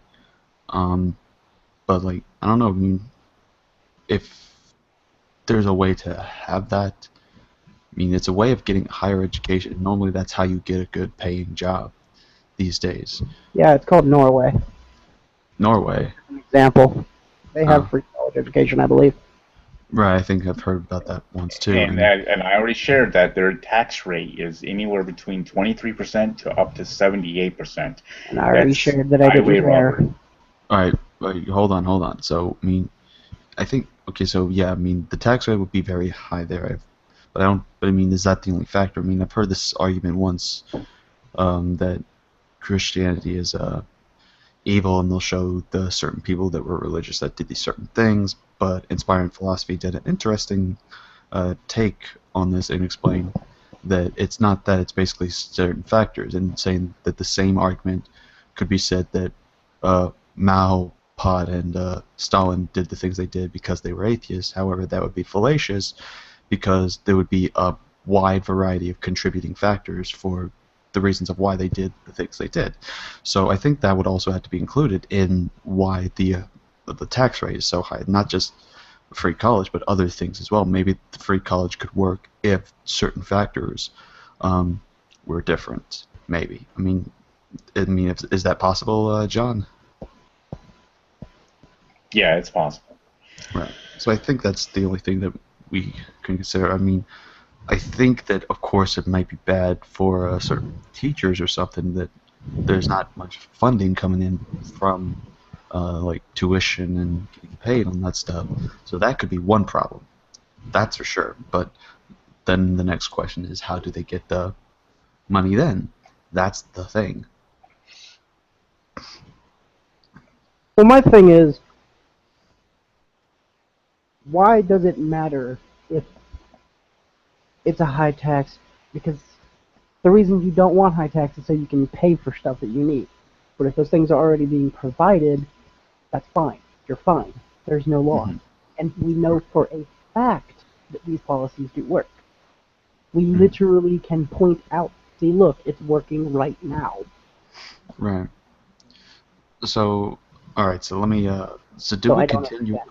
Did we continue on with the article while I was gone, or We've was been it? talking about this. Oh, the entire time. Yeah, we got into another topic. Well, well, I will say this, John. Thank you for coming on here because this is the first time that someone will probably say, "Boy, look at that heated conversation that was going on." All we've had so far was me and Oz talking and agreeing on certain things, and then we've had a puppet on our deal. So Hmm. those were interesting. But yeah. So let's see. Where the heck was I? Oh yeah, get rid of that. Point two. Bing. I thought. Well, we were on point two, and I think We were pretty much done with it. Yeah. Okay. So point three. Um. Oh, we're back Oh, I on want to Trump. take this one. I want to talk about this one. The Trump has a dangerous understanding of the military force. I've recently heard. I think we covered this on on my local news station one time too. In a world where ISIS, Al Qaeda, and a whole host of emerging radical jihad groups. By the way, Allah Akbar, we are now going to get flagged by ISIS. Are conducting Uh-oh. a systematic purging of our Christian brothers and sisters in the Middle East, Africa, and South. Note this is coming from a Christian news article, so that's where you'll see that language being implied. Hold on a second. Anyways, okay, so let's see. A national presidential candidate must understand the difference between being a strong leader and then advocating a war crime. In last night's GOP debate, when was that? I think this was posted on March 4th. In last night's GOP debate, Trump issued a chilling challenge to our military, and this is me going to do a best impersonation I can of him. I am a leader. I've always been a leader. I've never had any problem leading people. If I say to do it, they're gonna do it. That's what leadership is about. And I've heard- shockingly, I'm just reading like them, and I already have a problem with this site's problem with what he's saying. well, of course, I mean, this They're is not- this is a Christian. I feel weird doing it, but I'm defending them. I'm protecting them from like being lied about. They're not purging Christians. They're purging everyone, not them. I know, but they're talking They're about just the killing Christians. everyone. Right, they're talking about from their perspective of the Christians in general, but they know that people everywhere are See? getting purged. That's the joy of being a humanist. I care about everybody. I can too, but I know what they're care. talking about. They care about the article. They care about everyone in the article. The problem is They don't seem to be. well, here's what they're talking about in the article. They're focusing on the Christian perspective. That's the thing. Now, if this was the same person working for a regular article, they would bring that up because that's the message of the general deal. But they're pointing it out for a sense of like relation. Our Christian brothers and sisters. That's being used on a site that's aimed directly for Christians, so it's trying to communicate in that sense. So if it was a secular site from the same author, they would use the language of they're killing everybody. Yeah, they just say, hey, they're killing people. Right. I mean, but Because I now think we get the people- but I think even with that, we get a good point though. But anyways, shockingly, that answer was to a question about whether he would force the military to target the families of terrorists, even if they are innocent. When military leaders, dang it, I can't even see. Right. Okay, let me look at it real quick. When military leaders balk at violating at the Geneva Convention, Trump's answer is that he will force them to violate their conscience because he is a leader. That brings to mind a myriad of terrifying analogies from Germany in the 1930s to, I can't believe this was used, the Hunger Games. Christians are... I believe it was used. There's a lot Yeah. of references in that to a theocracy, and especially certain religions that I will not name for I the know purpose that... of not starting a new argument. Right. I know that what was some kind of mythological tale was used about like that was behind like the purpose of the Hunger Games, like the fighting off of Well, a no, certain amount of people. the start of the just a quick overview for you. It was Mhm. There was a massive civil war. There was a world war, it crippled everything, and there was a Mhm. civil war that crippled everything else. And because the population was low, they took over and became authoritarian theocrats, and that's where the Hunger Games started. Right. So and then it says add this to his neutral position on Israeli sovereignty, his admiration for various dictatorial leaders for their strength, and his penchant for changing positions when it suits him, and the recipe is potentially toxic with respect to world peace and Christian genocide. Just out of curiosity, is Sokka still here? Is he a thing? Yeah, no, I'm still here. Sorry. I thought he like I thought he fell asleep. No, I thought No. he froze or something. I was about to say, should we re-invite him? No, Sokka. What he had to do was he had to go to the next Republican debate because Oh, the boy. actual Donald Trump wasn't there, so Donald Trump had to use a Sokka account to get in the debate. I was just yeah, it's like I said before, I'm Canadian, so I can throw in my 2 cents every once in a while, but once it gets diving too much into American politics, I sit back here and I start tempting to start bitching about Justin Trudeau or something like that, and then nobody would care. So Well, you might want to care about Trump because he'll probably try and invade. probably try to invade Canada, just like He'd do it. we're gonna annex Canada. It's like, okay. He's gonna build another wall. If someone He's gonna says something make about us his pay hands, he for it. will. That's the problem. He's gonna build that wall on the Canadian-U.S. border, Yep. and then he's He'll gonna build make a us wall. pay for it. It'll be really great. It'll be really, really great. It'll be fantastic. We're gonna build Trump a wall. 2022. So, who are you guys rooting for in the next Hunger Games? And then I was thinking there for the reference to the Hunger Games there, and I was just like, this is going off in a really cool direction because now we're discussing the Hunger Games, which is a book or movies I haven't really paid attention to or seen. So I'm just going to sit back and just listen to where this goes. Think Yeah, of I him. watched the It's like first movie. I didn't care for it. it's like Twilight with a better romance, a better story, and a better plot moving forward. Yeah, I've read the books; they're pretty good. Yeah. less sparkly Yes, there are none. sparkly vampires. In Yeah, that's this, it. in case you do pick them up, I won't tell you who and when, but when the eventual conflict breaks out, there are main characters that die. Wow. So It's, expect it's not a dream sequence. No, yeah, don't it's Game of Thrones for the cinema apparently. yeah. The books are Game of Thrones for teenagers. All right. Interesting. I'll take your word on that one. Socka, do you ever listen to podcasts? I do. Yes, I do. Yeah. Do you listen to? There's one I listen to called the No Agenda Show, and I did a link on it earlier, I think, but it's a fantastic one. It does bring a lot of stuff that's going on in our world, and it's really good. It's awesome, and they will talk about Canada every now and then. And, Can I just show you guys something neat real quick? yeah. I'll check it out too. If you want to throw the link in there again, it'd be great. Yeah, let's check this out.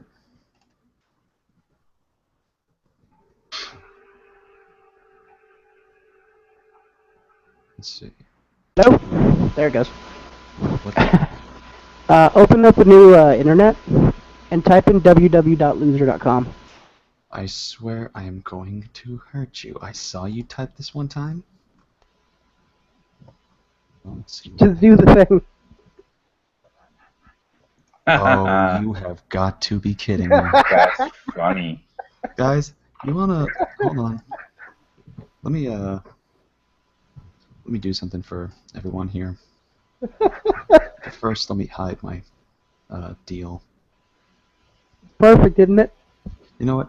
I don't care. Y'all can look at what part of my history's been. Let me see. Can y'all see? Huh? Alright, so for everyone that is watching, this is what happens when you type in www.loser.com. That's Ta-da, funny. you are directed right to the Wikipedia page of Donald Trump. Congratulations, America. It's perfect, isn't it? You have proceeded into doing what everyone in the internet world has wanted to do. Congratulations. America. Heck yeah. I just had to. Mm. I had to mention that. Mm-hmm. Absolutely. I forgot about it until now, too, is what killed me. Yeah. All right, so let's see here. I think we covered enough on the third point, so let's see. Point number 4. Trump has a dangerous understanding of the freedom of speech and press, and I think, based on what we just heard earlier, that could prove to be a problem if he decides to sue people for that scene in The Brother Grimsby. As highlighted in our first editorial, a number of prominent Christian leaders have expressed the extreme discomfort with Trump's personality and positions. Just days ago, Trump expressed interest in limiting the freedom of the press and speech by moving the British system of the stricter libel laws protecting public figures. That system can and would be used by a bully in government to silence criticism from any vantage point, including those, of course, who are Christian in the community, who speak in a way when national policies violate the moral and biblical standards of the Christian. So how can it be safe to support a candidate who thinks this way? This I can actually stand on because, I mean, yeah, what if, because I recently saw one of the most very big conservative Christian voices that's like at least biblically sound anyways, Michael L. Brown, talk about Trump a few weeks ago and talk about all kinds of reasons why Christians shouldn't be supporting the guy. And he mentions like the time that Donald Trump was mocking that reporter that had the problem with his arm, and it was just interesting the points that he pointed out. And this is coming from a very major, tough, conservative person. Like, this person really promotes conservative values on his show. And that I find that interesting. But the point is, what if that happened, though? Then maybe his criticisms would be, silenced and maybe get fined for it. So that's what I think the issue is. And I think that if Trump does do something like what the article said, that's going to be a big problem. What's your take, John?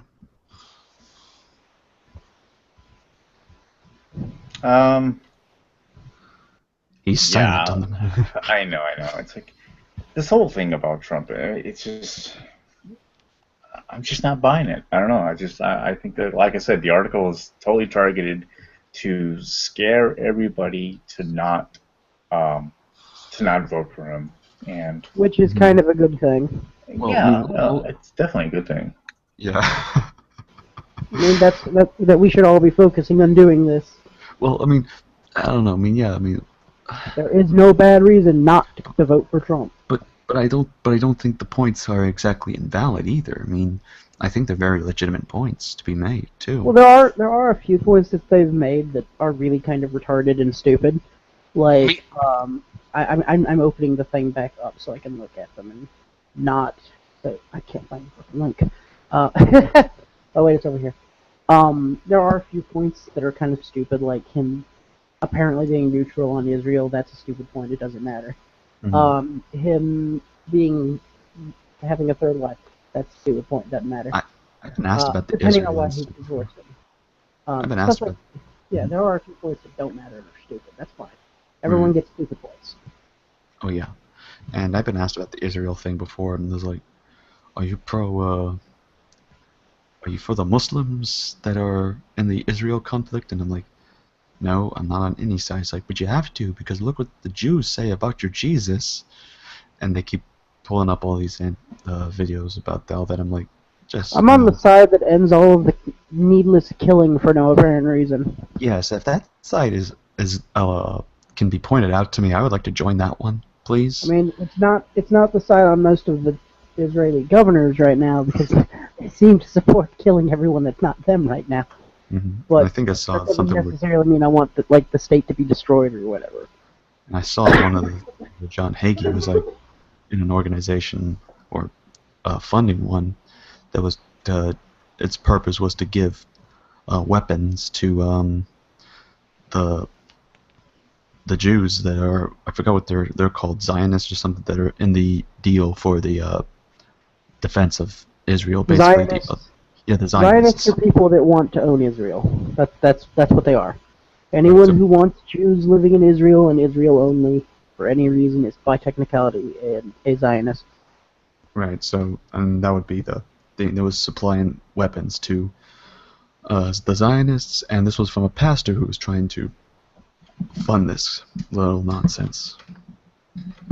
Yeah, So, I the thing mean, is that why can't we just be Christians and practice and promote peace? Why not go to them and talk about that? But no, you want to do it in a sense that you gotta promote weapons and sell weapons to them See, for it. I'd explain to you why everyone can't just do that, but people wouldn't like my reasons. It's Oh, we know that's- that for sure. yeah. I can imagine if we were having a discussion about abortion and Preet wasn't here. Oh, I think this whole room would be on fire. Oh, I wouldn't. I'd ignore her, and if she started causing problems, I'd kick her off. Mhm. I mean, certain people have like their go-to topics that they like to talk about. I've listened to some of the stuff that Preet's done on abortion, and I think that she does a really good job at making her case. I will give her that. I don't agree with a lot of it, and I wouldn't actually be willing to have a conversation on that because I just am not anywhere close to the level of passion on the issue as she is. So it makes it really difficult to be in those conversations with people like that. I'm equally passionate about a lot of issues. That's one of them for me, because I'm a big proponent of equality for everybody, to try and make everyone have as good a life as possible. And that's why I'm pro-choice. Right. Makes no sense. It makes a lot of sense Yeah, good considering I'm one of the babies that ruined someone's life, and I've had to deal with the fallout from that too, buddy. Oh. I get to be poor and broke because of it. You get to choose to not. Uh-oh. No, I don't. I can barely afford college. That's also why I support free college. So you get a freebies, is what you want. You don't want No, to earn it. I want to be able You to don't want to actually, earn it. I want to be able to actually go and get a good job instead of working at McDonald's and not being able to afford anything. Okay.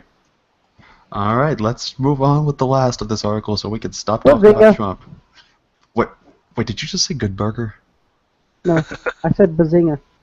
Oh, Bazinga. I'm about to say, if you're making good burgers, then heck, get me one with cheese. But the last reason, Oh. and I think this is an interesting one. Trump projects a dangerous role model for our children. I would never expected this article to come out with something saying this.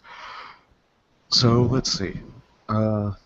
Trump's "I'm a winner and you're a loser" rhetoric, which I keep hearing every time we have to cover this guy, teaches the exact opposite of what Christian parents teach their children. So remember, this is coming from the Christian perspective. This is a Christian news article.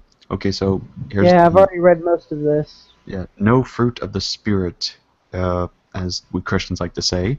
Here, in fact, Trump will accelerate the moral decay of our culture if evangelicals support him. Let's just end this right here because we already know where this thing is gonna lead. So, what? Yeah, they go on the gay marriage tangent in there too, so they've already So lost a lot of credit there. For me. what's the humanist perspective on this issue? I mean, do you think that he will present as a bad role model to yeah, children? but not for those reasons.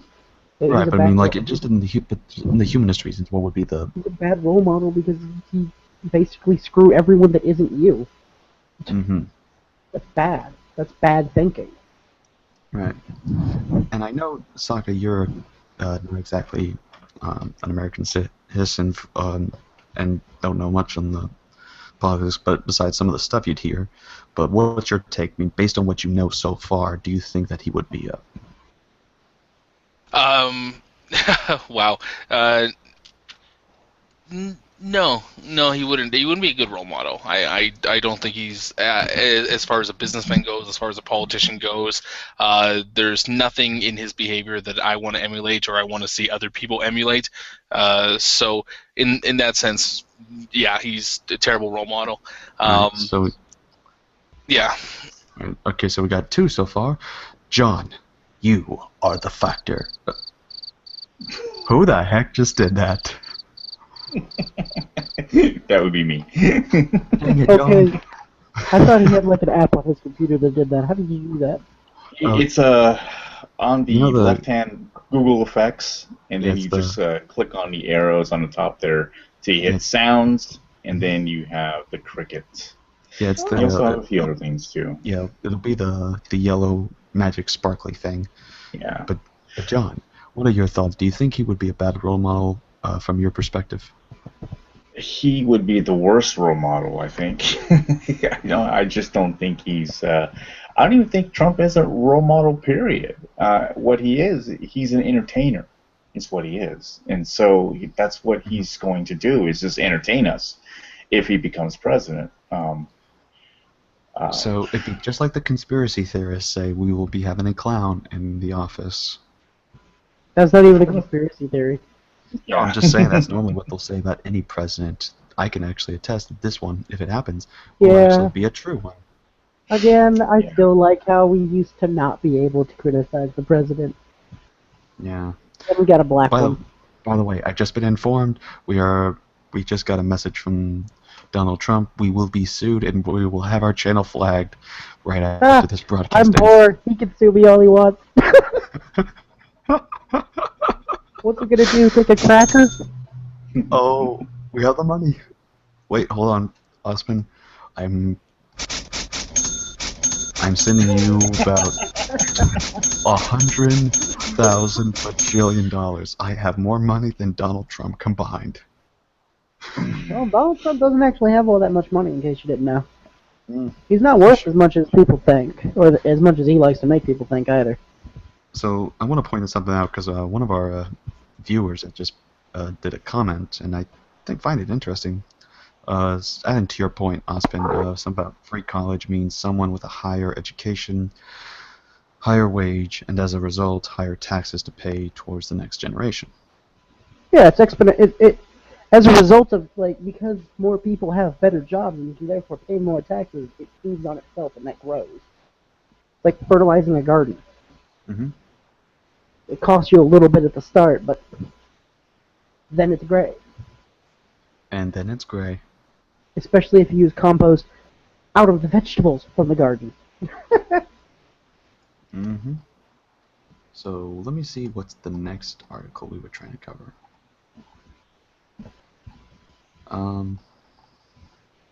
Shoot, I don't even. If I leave during this, y'all can do what y'all want. But It'll probably end up an economics argument again. oh well, this one's more about marriage. Oh boy. Ice. Why did that timing just have to be right there? I'm like, oh, it's just about marriage. Chirp, chirp, chirp. I'm like, What do really? you mean it's Marriage not is boring? marriage? I'm curious about this. Huh? I'm Okay, curious the top. Yeah, let's go. Let's go. Okay, the article's from basically it's reviewing John Piper's article that he did. We know if some of y'all are familiar with John Piper, he got into some controversy for advocating a bit of a pro-gun control stance, a bit, and basically was advocating also a sense of Christian pacifism and why Christians should be somewhat skeptical about using guns. I'm guessing "Thou shalt not kill" was mentioned. Yes, Or that was "Thou one of the shalt things. murder," rather. Yeah, that was one of his mentions besides other points, and he got into some very heavy controversy. Even Bible Thumping Wingnut made a podcast dedicated to refuting this article that he came out with. But the recent one now is, and this is coming from that same Christian website that's reviewing the points he makes, and we're just going to review the points. Now what the website says. John Piper to wives. Submission does not mean leaving your brain at the altar. That's apparently when John Piper is addressing his... What do you mean? Hmm? What does he mean submission? Is he talking about Like he's talking about like when it comes to the concept of the marriage issue, like the role, gender roles, that basically is the deal. Like he's not a traditionalist, he's a complementarian. Okay, well that's fine. Alright, so let's see. Article come up. Alright, so first thing he says is submission is not agreeing on everything. The submission does not always have to make... Submission doesn't mean the woman turns into a yes woman, John Piper explains. It's possible to be submissive and refuse to think what your husband says and think. So let's see here. I want to quote exactly... I don't want to quote their thoughts. I want to quote exactly what he's saying.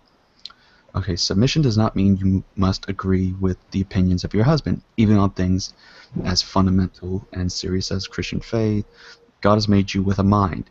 You have to think. You are a person, not a body and not a machine. You're a thinking being who is able to process whether the gospel is true, for one instance, and if it's true, you believe it. He says, you can't believe that, you humbly and submissively do not do that. So he's making that issue on one part with the gospel, with some, like someone, if someone's believing, if they're married to someone and they're saying you can't. So that brings up something that I've been trying to work around talking to at some point, or talking about at some point. I always hear about this. Oh, people trying to make people... When does this happen?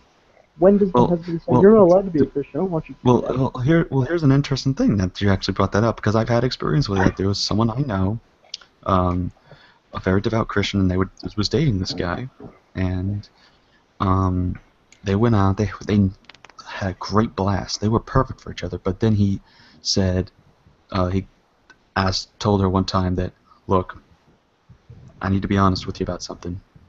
I'm an atheist, and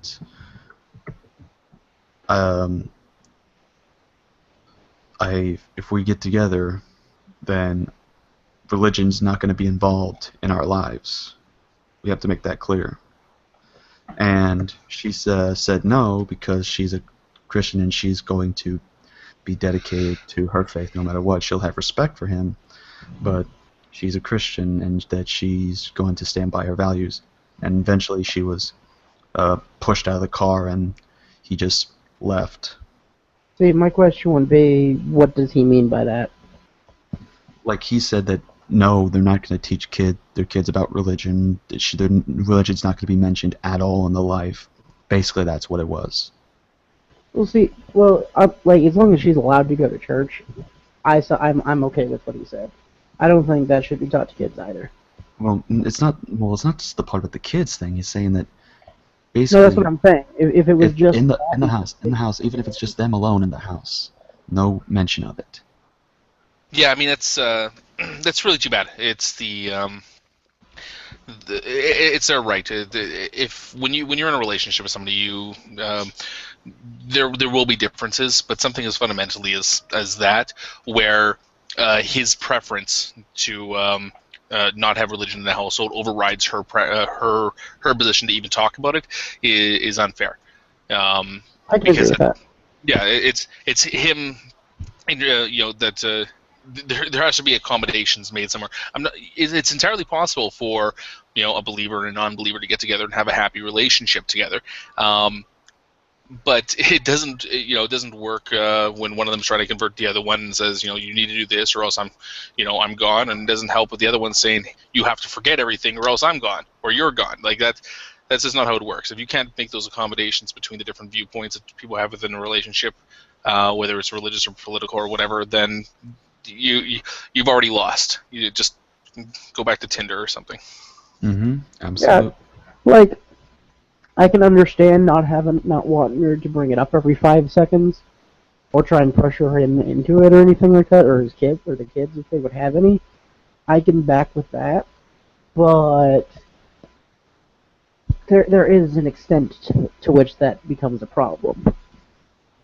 Right. And explaining it's kind of difficult because my throat's hurting right now. Let me get a drink real quick. For some reason, I can't even... I don't get why my ads keep playing on this deal. It's ridiculous. It's just that... I'm going to have to help you with that, because I noticed that too. Yeah, the site just does it. Mm-hmm. I've noticed. There are some extensions that you can put on Chrome there to prevent that from happening. Yeah, you can install ad blocker. I personally won't do it because I'm on YouTube a lot.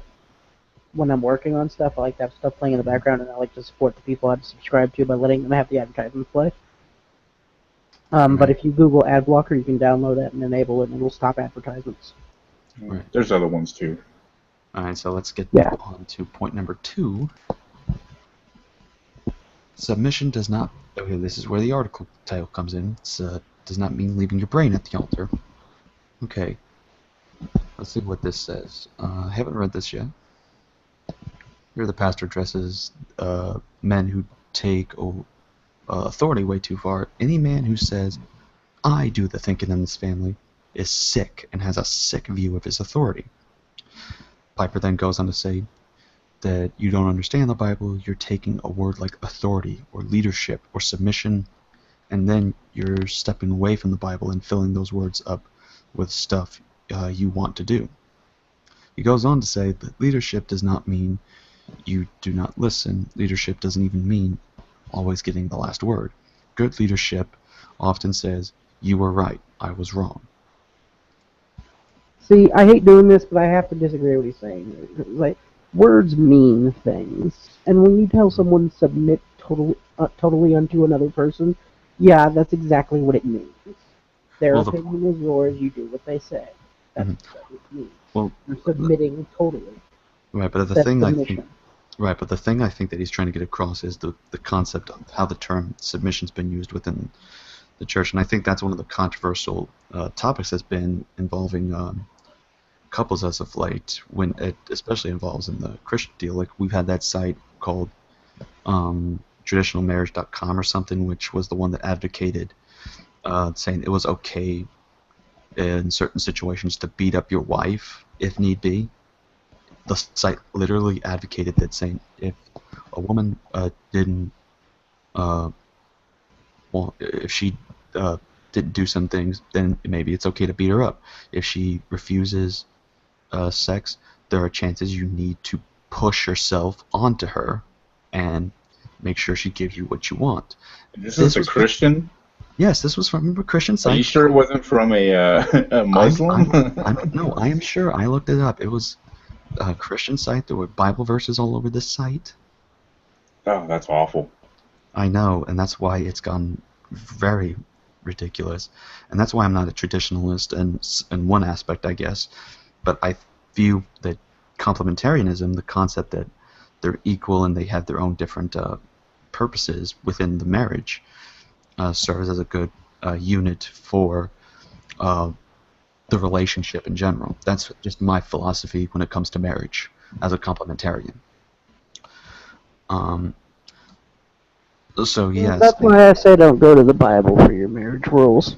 Well, hey, babe, yeah, I don't know, baby. For some people, it works out, you know. I've never seen it. Well, every single marriage I've seen it was based that way was not fun. I was raised in one.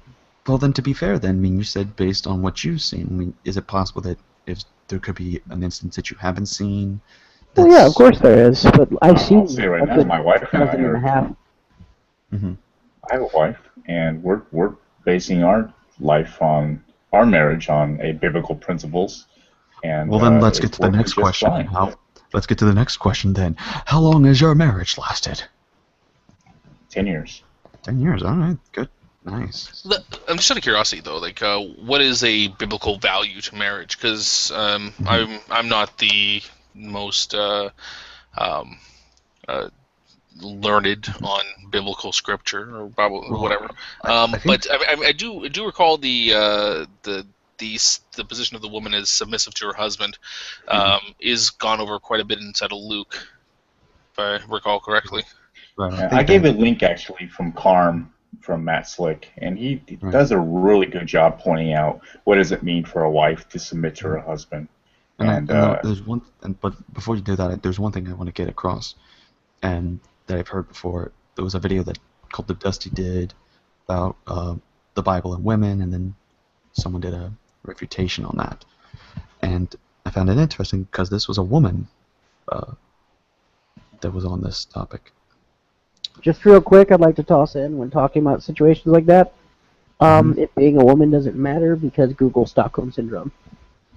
Yeah, and that was the part I've been told about as well. To be fair. Yeah. Alright, but she basically goes to one verse where it says that that husbands are to love their wives like Christ, which is later emphasized to the point of putting your life on the line. So it's basically saying love your wife so much that you're willing to die for that person. So I think that's a good essential of the biblical one biblical aspect of marriage and how the Yeah, but then you've got man the is other viewed side in of light that of the woman. coin where she's supposed to submit to him and do whatever he says, Right, but that's the thing though. What we which were is a trying to talk about problem earlier all by is that itself. when it talks about the concept of submission, it's not just do everything he says. There are parts where the woman. I mean, we have these biblical concepts within uh, the aspects of the New Testament, especially in the Book of Acts, like when forget what her name was, Aquilus, I think. Uh, she was the wife of a fellow Christian, and she went with her husband and Paul around preaching the gospel, and she actually had a chance to preach. She preached alongside by her husband very freely. Okay, and at what point was she not under his power? What do you mean under his power? At what point was she able to do what she wished when Pretty she much wished? pretty much from what we have recorded in that instance, anything, every time that she's mentioned. She's free to do whatever she I wants. think, well, yeah, like that's one of the things there with like the freedom to do what they want is that, if I understand this correctly, and you can correct me if I'm wrong in this one. This is my interpretation of this. Um, the idea of a woman being submissive to her husband in a Christian marriage is there in the Bible. It's pretty clear is that the man is the head of the house and the woman is submissive to him. The thing that comes in at this point in time is that it's supposed to be a voluntary thing. Is that they expect women to be voluntarily submissive to their husband, and then they also expect the husband to be loving and gentle with his wife and not abusive. So it makes it easier for them to submit to the husband. Yeah, so it does talk about a relationship, still like a loving relationship, like not an abuse one. You're not, trying to purposely keep somebody down and make them submissive that way.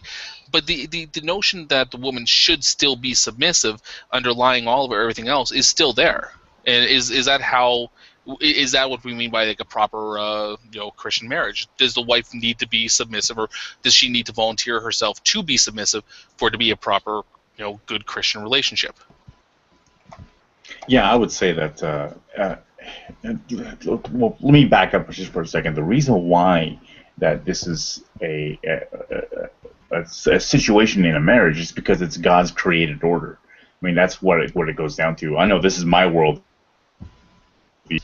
but I'm just saying, God created man first, and then after that, it was woman. There is a federal headship, okay, and so, to answer your question there, it's not a woman. A woman doesn't have to do everything that the husband tells her to do. A husband, a good Christian husband, should obviously give that woman the freedom to choose what they want to do. But I would say that when a wife submits to her husband, she does not try to take the leadership from him. From the beginning of times, women have tried to take leadership from man, and man has often gladly given it away. Okay, we see that in Genesis 3. But I would say that there is just something really. It's a real blessing whenever a woman just says, "You know what? I don't know what's going to happen, but I completely trust you, husband, and I'm going to go ahead and let you make those decisions and to run this household." Now the husband can say, "All right, but we're going to do it together." I mean, the difference between what a dictator is and a good leader in a family is that a dictator will say, "Go," while a good leader in a family will say, "Let's go." Okay, it's a togetherness. Okay, it's working together, but at the same time, the wife can show a type of love by saying, "I will submit to whatever decision you make because you are the head of the household. I respect that." I think that there's nothing wrong with that at all. I disagree with you wholeheartedly. So would it be Okay, based well, on great. so would it be based on the woman is consenting and saying that issue, kind of like the story that people have told about the, I don't know if it's actually true or not, of course, but that's why I said story, that Lincoln bought the slave and basically let the slave free and said, uh, you know, why did you, basically Lincoln said that you're free to follow wherever you want to go, and she willingly said, I choose to follow you, aspect. I don't know, is that the kind of thing trying to get across, John? But I'd just like to interject real quick on that story and point out she still wasn't a slave anymore. She Right. wasn't required by anything to submit. Exactly. Period. She Right. could disagree and leave at any point in time. Uh-huh. Because that isn't a sexist thing. Right. So what was your question again? I'm sorry, I got sidetracked. I mean, based on that story, would you say, in this sort of sense, that's the kind of perspective you're going as? It's the woman's wanting to make that decision to, say, I choose to submit to you aspect? Sure. Yeah, I would say, submission takes humility, and I think humility is a good trait to have in anybody. So, Which brings me to the next thing about the men. Is there any humility within the relationship for the men then? Because some people, I guess, absolutely. okay, Yeah. so what's a good example that you can point out, maybe from experience or not, that a male can have a sense of humility within the boundaries of a married relationship? Well, it could be anything really. I mean, as general and basic as like just saying, okay, I'll vacuum the floor, I'll do the dishes, for you while you're, taking Where's a the break command or for it? Finally, whatever someone does the else. dishes. I know. Actually, I don't mind. Where's the command for it? With command for it? What do you mean? Where's the command that men be humble to their wives? Well, I would say the command would be that we, as Christians in general, are commanded to be humble. So there actually isn't one. That's my question. Well, it's if you're asking for like the aspect, and this is just me offering the Christian perspective here. Um, there's no like direct command saying for husband or wife calling out the name by rank or position that they're holding to within the marriage. But as for the individual who's the Christian, there is a general command for Christian, whether you're black, white, male, female, or anything, that just show a sense of humility and humbleness. I think that's what I guess he's trying to get at. So in a sense, you could say there is a command there for them. My thing is, Yeah. there is a command for the woman to be completely submissive. There isn't anything telling the man not to be a dick, basically. There isn't No, one that says a he man has is to be, supposed to oh, love no. their wives as like Jesus loved the church. So you know what that means? What did Jesus do to the church? It means Sacrifice whatever himself. he decided it He means. sacrificed himself. That takes a lot more of an effort than just simply humiliating yourself or submissing yourself. Or we could just all be equal. I do treat my wife as equal. Then she doesn't need to submit. But that's the thing is, and I commend you for that. You do treat her as equal, but you're not. But it's not required for her to be equal. And that's what I'm trying to say, and that's a problem.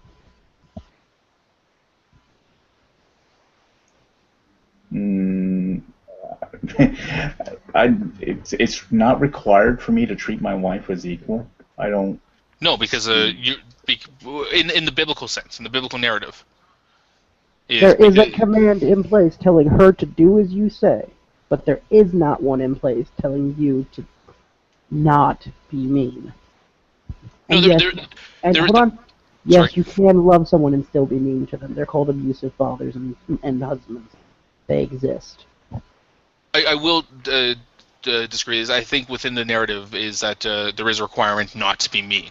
But like I said, the narrative basically says that yes, the woman should volunteer herself to be submissive, and the man should be a loving, generous, caring dominant over her. But there's at the end of the day, like, it's supposed to be a mutual type thing. She's supposed to be voluntarily, submissive. He's supposed to be loving and kinding, but there isn't an equality there. He is still the head of the family, and I think that's the difference. Is that it paints the picture of the man does like, yeah, hey, we can have a really great relationship, everything, but push comes to shove at the in the end, he's in charge.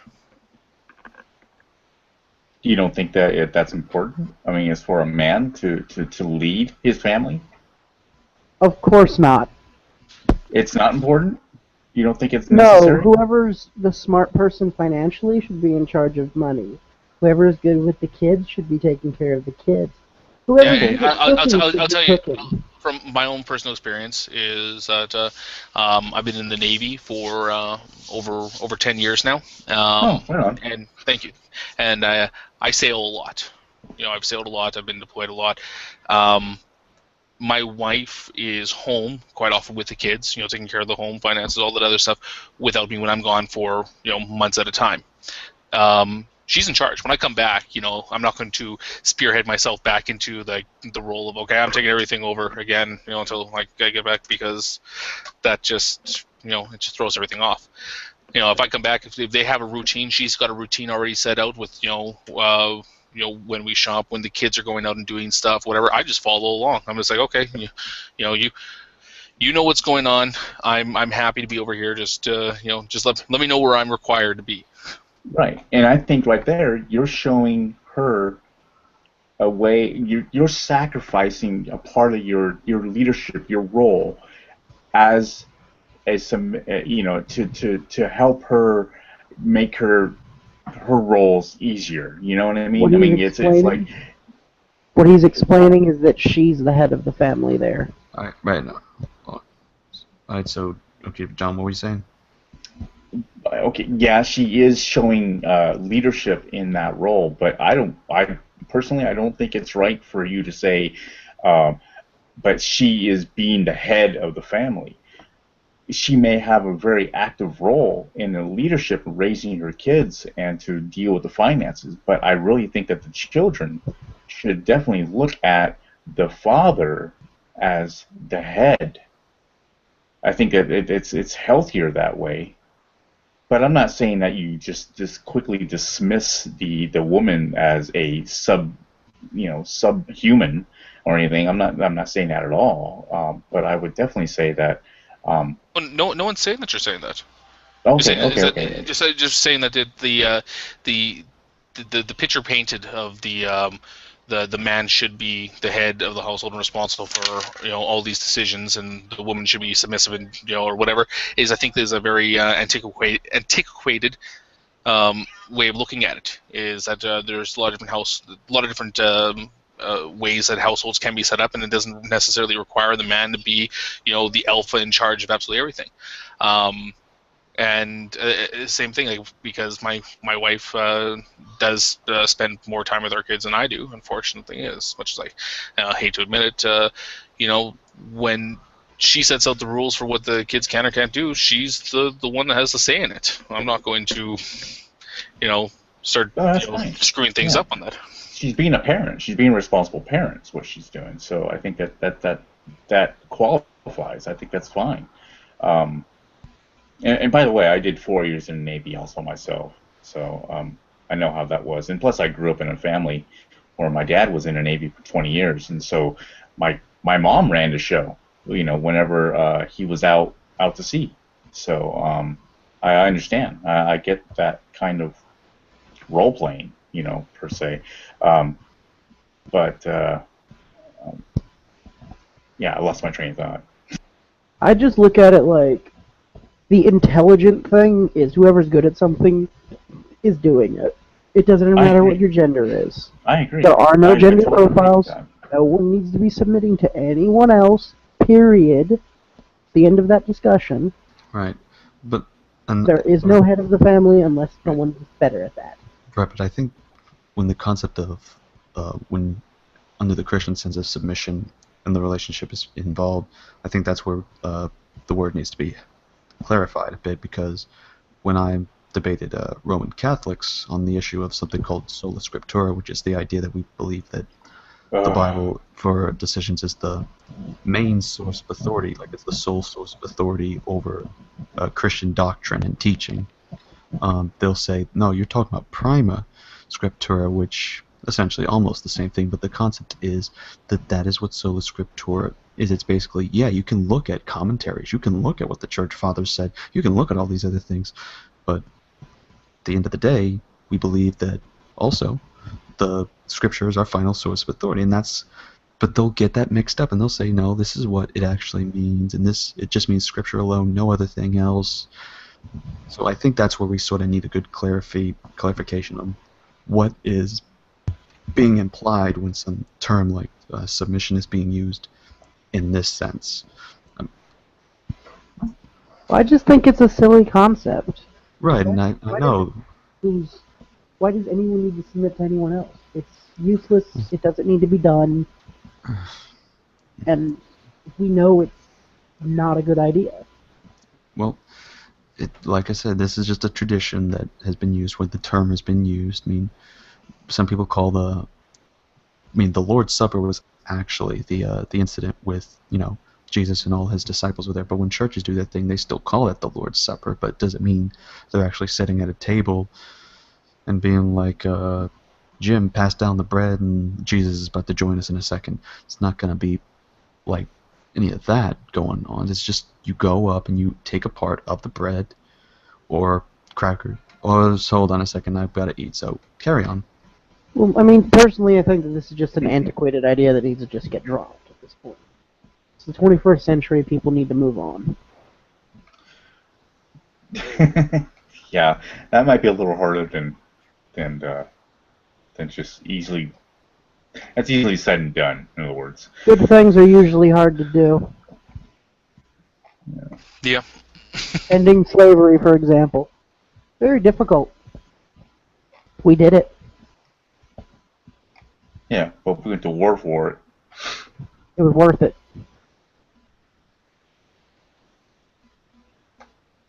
Or at least in my mind, it was worth it. I would say going to war and it wasn't even like, it didn't have to be a war, the slave owners just wanted to own people. Don't you realize, though, that we're the only nation that had to go to war to end it? Whereas everyone else said, okay, this is bad. I realize that. I do realize that. And it is a... Oh, dang it. It is a sad... Water, man. I've got a bit of a cold. Talking strains my voice and makes me cough more.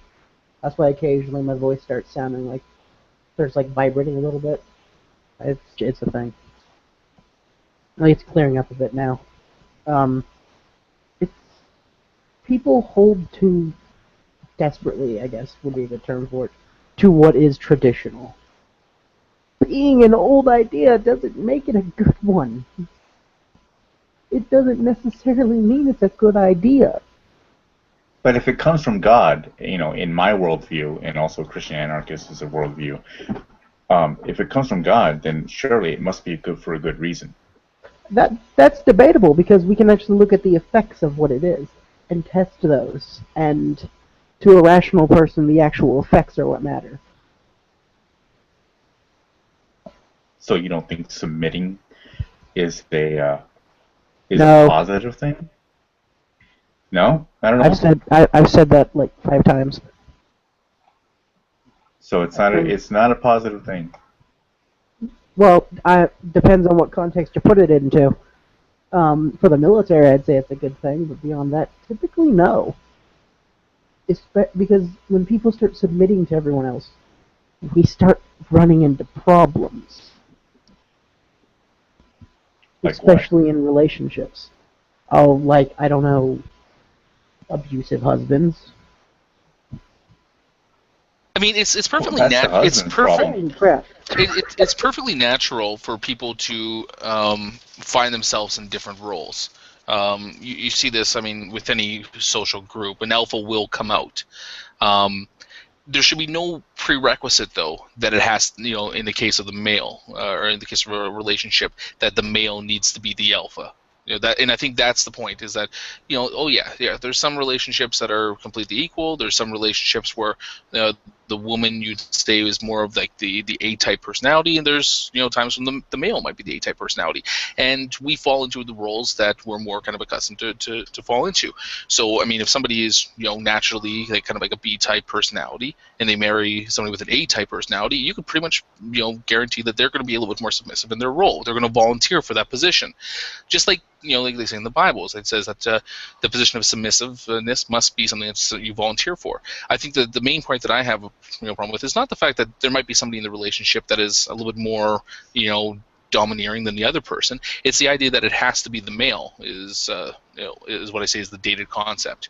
Yeah, that's the problem I'm taking with it too. It's the gender profiling on what you're allowed to be and what you're not. It's the same reason I'm against But women you not gotta being able to understand serve in the the reason why military. it's because of the federal headship that God set a Yeah, a I got level. you Okay. earlier from the myth story. I got you, but Okay. that I'm just doesn't help you. telling you, the reason behind our logic is because this is how God set it up. Yeah, I'm aware. Except for the fact that in this story it was just, hey, this guy looks lonely, I'm going to make him a partner. Literally what happened in the story. It wasn't, I'm making you first because you will have the authority. It was, I made you first. Oh, you're sad. No, that's not how it worked. I'm looking at it right now. I'm actually looking at it. I can screen share it too. I will Bing it. If you wish me to. And show you it saying, hey, I'm opening up a page right now. I'm taking a look.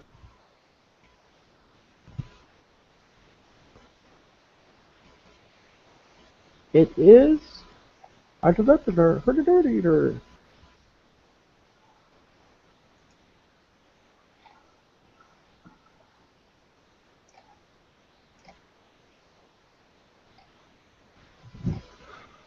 But even, I'm still looking for it. But even were it to say, yeah, women, the man first. He's in charge.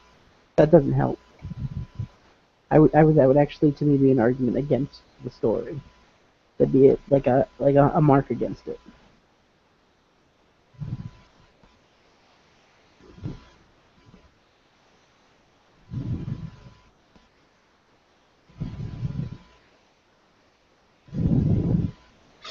So in Genesis 1, verse 26, it says, "Then God said, let us make man in our image, according to our likeness, and let him rule over the fish and the fish of the sea, and over the birds of the sky, and over the cattle, and over all the earth, and over every creeping thing that creeps on the earth."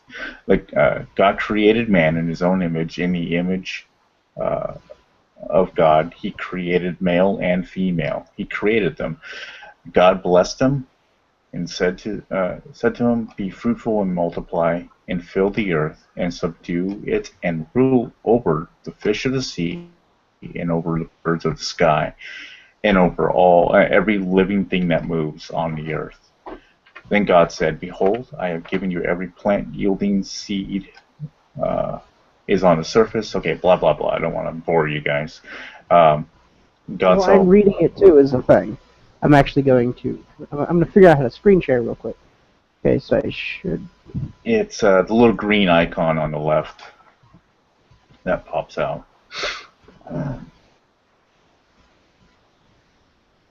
This should do it.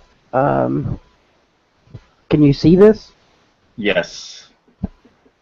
I'm skimming right now. This is how far I've read. Mm-hmm. I'm just showing you so you know I'm actually doing it. Yeah. Okay, I believe you. Well, no, that way nobody can say I didn't, is what I'm saying. I'm looking for where it says women have to obey, and I'm in the fall already and haven't. All right. Well, I'm in Genesis Genesis 2, 3 and I haven't said it. he created woman, and then Genesis 3 is the fall of man. Yeah.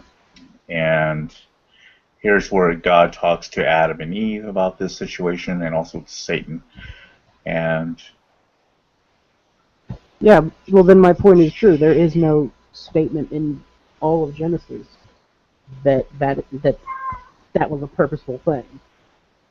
It was because the guy was alone and he was lonely and he had no helper. That's why women were made. That's why women were made second. I find it a little bit degrading in some ways, but no, it's fine.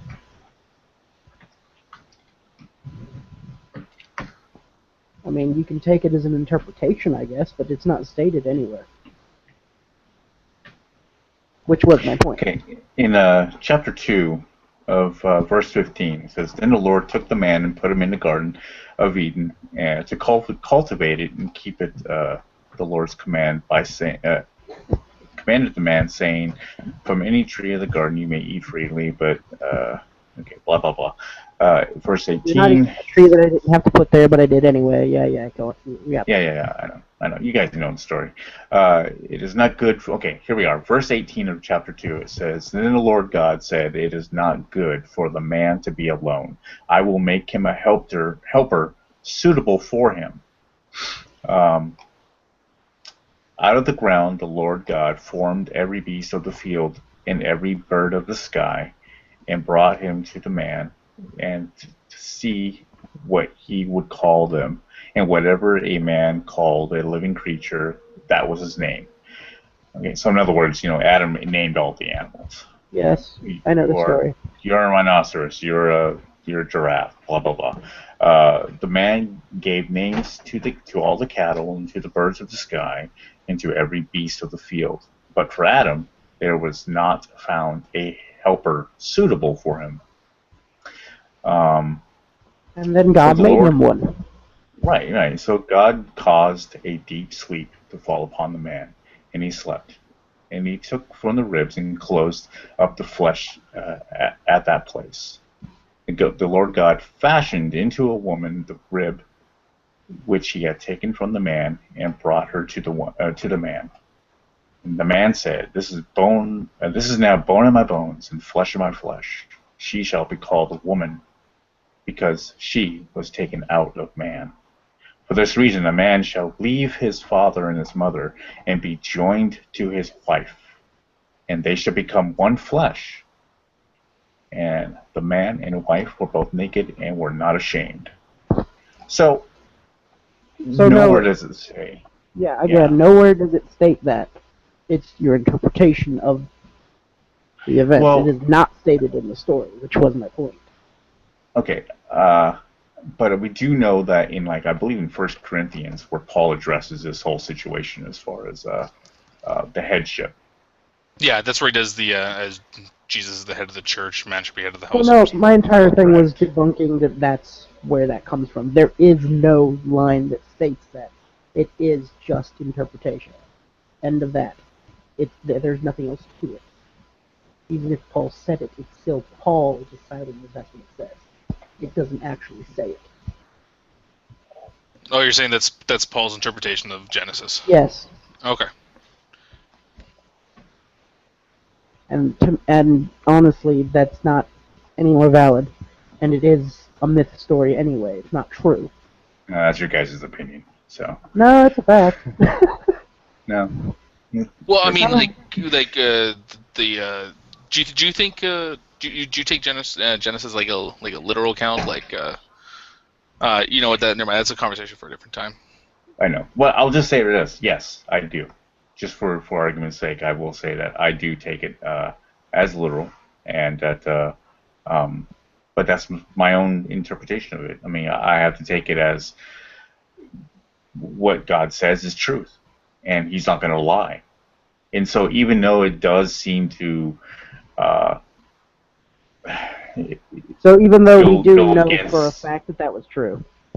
What's that? Even though we do know for a fact that that story is not true. Well, how do you know? Were you there? Were you? No, but I'm going to take God's word for it. See, no, you don't get to, because you don't know for a fact if He's. It's either you base that off of faith. Well, I know the attributes of God, and God cannot lie. So therefore, where do you get these attributes? From the Bible. And where do you get the idea that God exists? From the Bible. So the Bible justifies the Bible. Correct.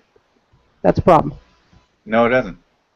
It's circular logic, sir. No, it's not, because there's only 66 books. If it was only one book, then yeah, sure.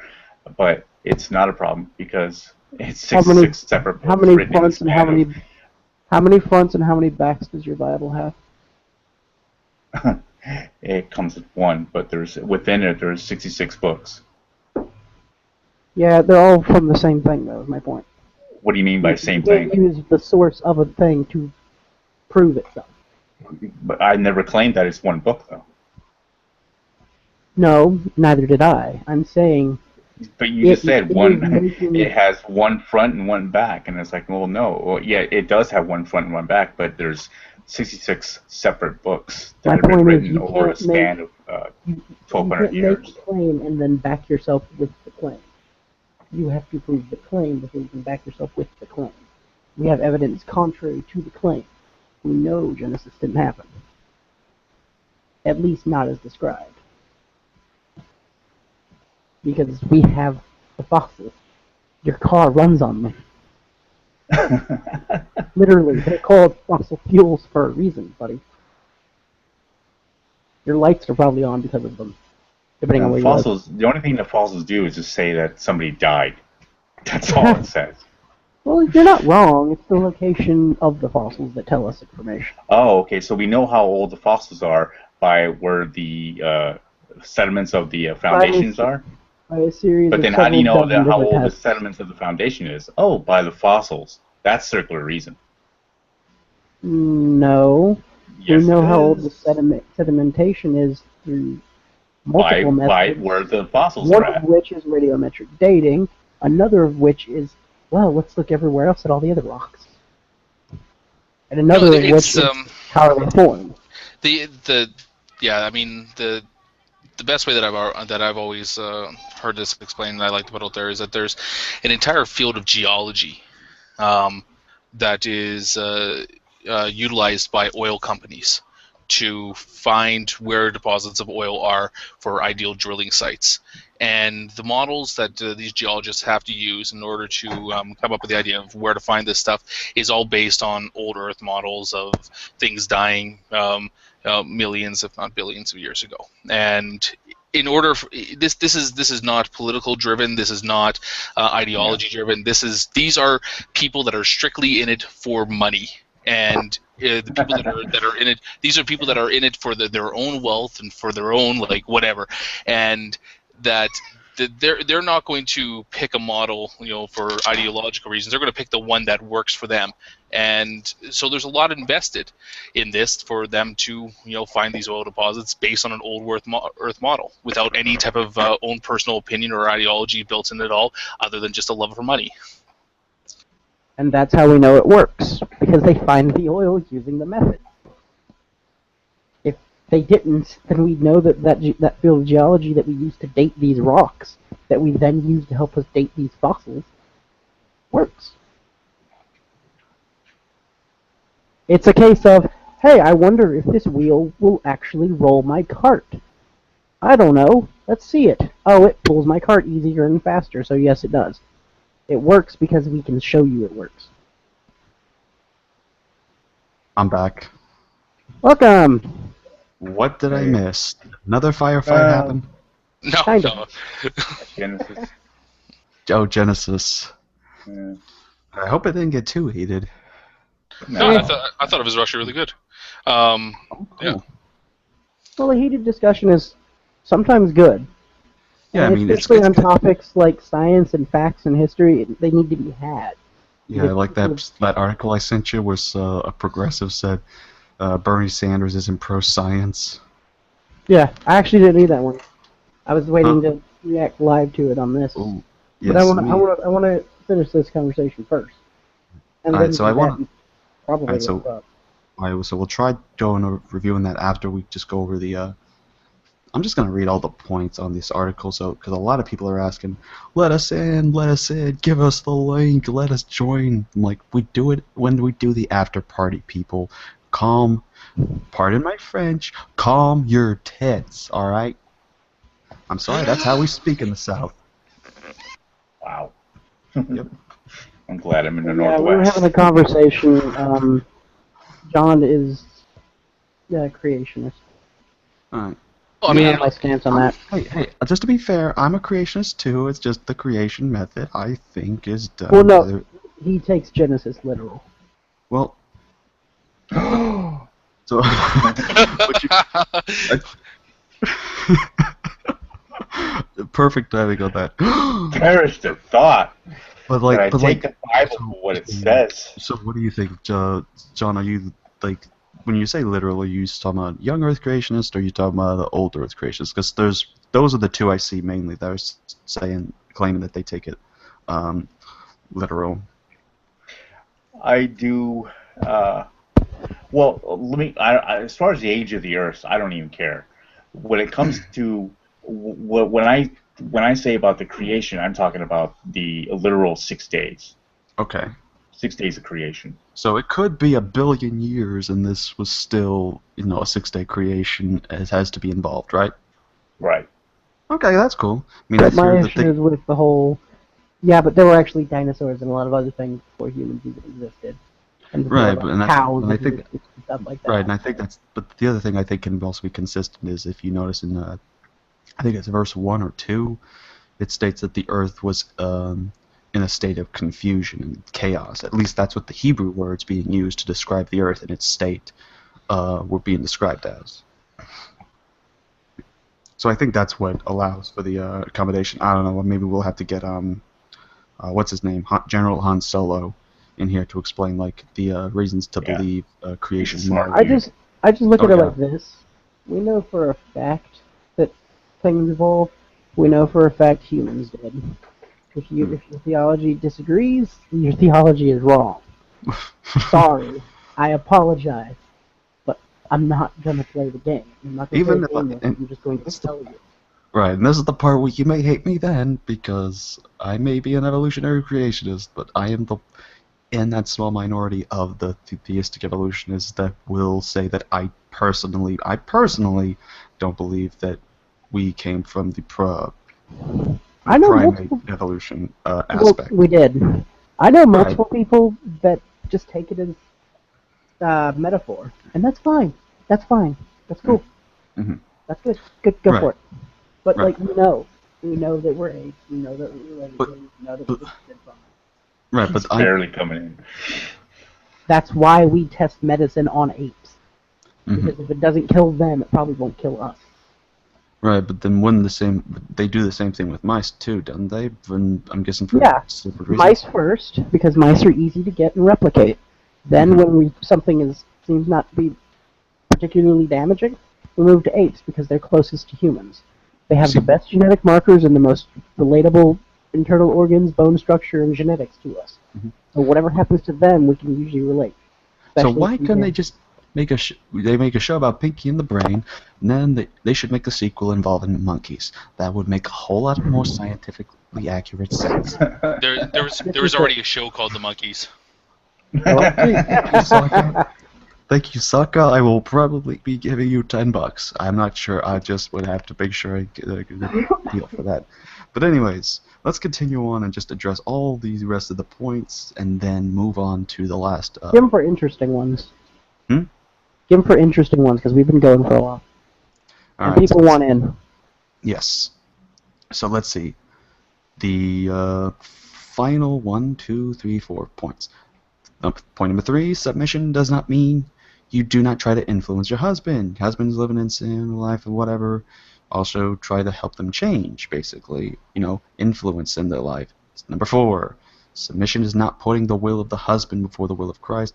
Once again, just going to remind the audience and even the panel on here, just in case, this is talking on the Christian's perspective of the concept of the marriage, I guess. So, because we are taking this from the John Piper's blog article, which is probably going to get some controversy later on. I don't know. We'll just see what Bible Thumping Yeah, Wing I already have makes an of it issue later. with number 4.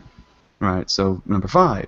Submission does not mean getting all of her spiritual strength through her husband. While husbands and wives may lean on each other for spiritual support, their hope is in God, explains Piper. And number 6. submission does not mean living or acting in fear. So, doesn't mean it means to try. You don't have to just not influence your husband. You can influence your husband. It's putting up. What the devil? Stop flipping out and spazzing on me. That's the devil trying to take over my computer. It's happening. Get the gasoline and the holy water. Submission is not putting the will of the husband before the will of Christ.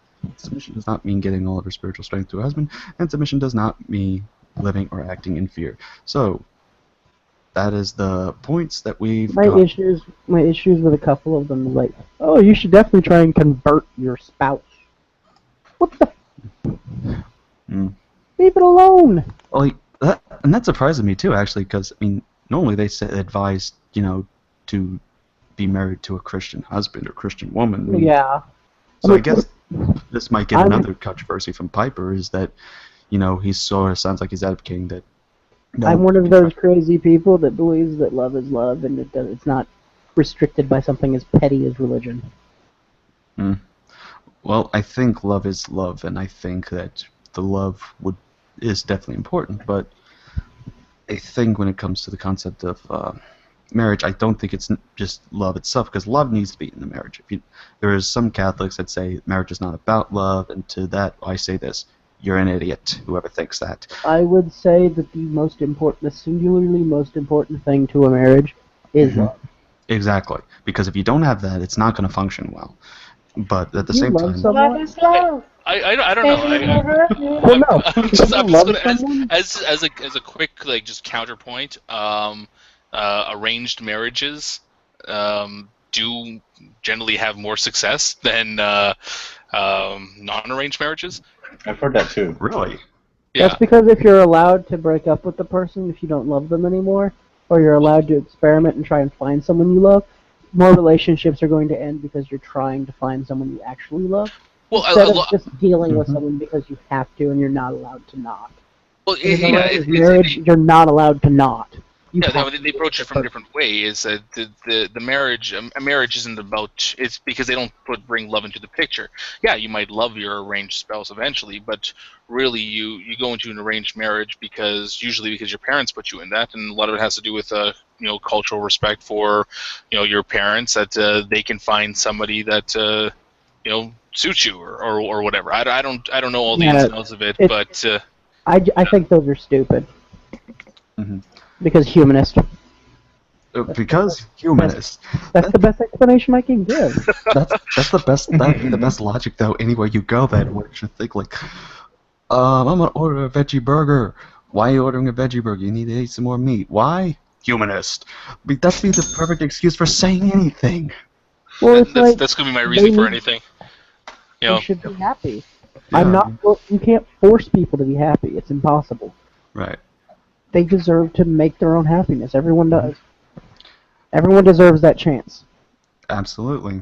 I mean, and this is the thing. I mean, I can agree with some aspects of humanists. Like, the concept is that protecting the rights of humans and making sure there's some happiness involved for the humans. I can agree with that, and I don't know. I guess some aspects of Christian humanism, but not going to fully identify as that. But I think. Well, that's because you kind of can't, because humans have to take precedent over everything, and a Christian kind of can't because Jesus has to take precedent over everything. That's why I'm not going to go full blown. It's like, this is good because secular or because humanist. This is bad because Jesus. That's what it comes down to. That's how we justify it from now on. That's it. Kind of, in a weird way, yeah. Or I can tell we could just make a. Oh, this will be a good way to make some money. No, forget the prosperity gospel preaching. Just let's get a Christian and an atheist to co-author a book together, and we're gonna see how much money rolls in from both sides. Technically, that's already been done. I don't understand why anyone wouldn't want to be at least mostly humanist, even if they can't go full way. Because what's wrong with prioritizing human happiness?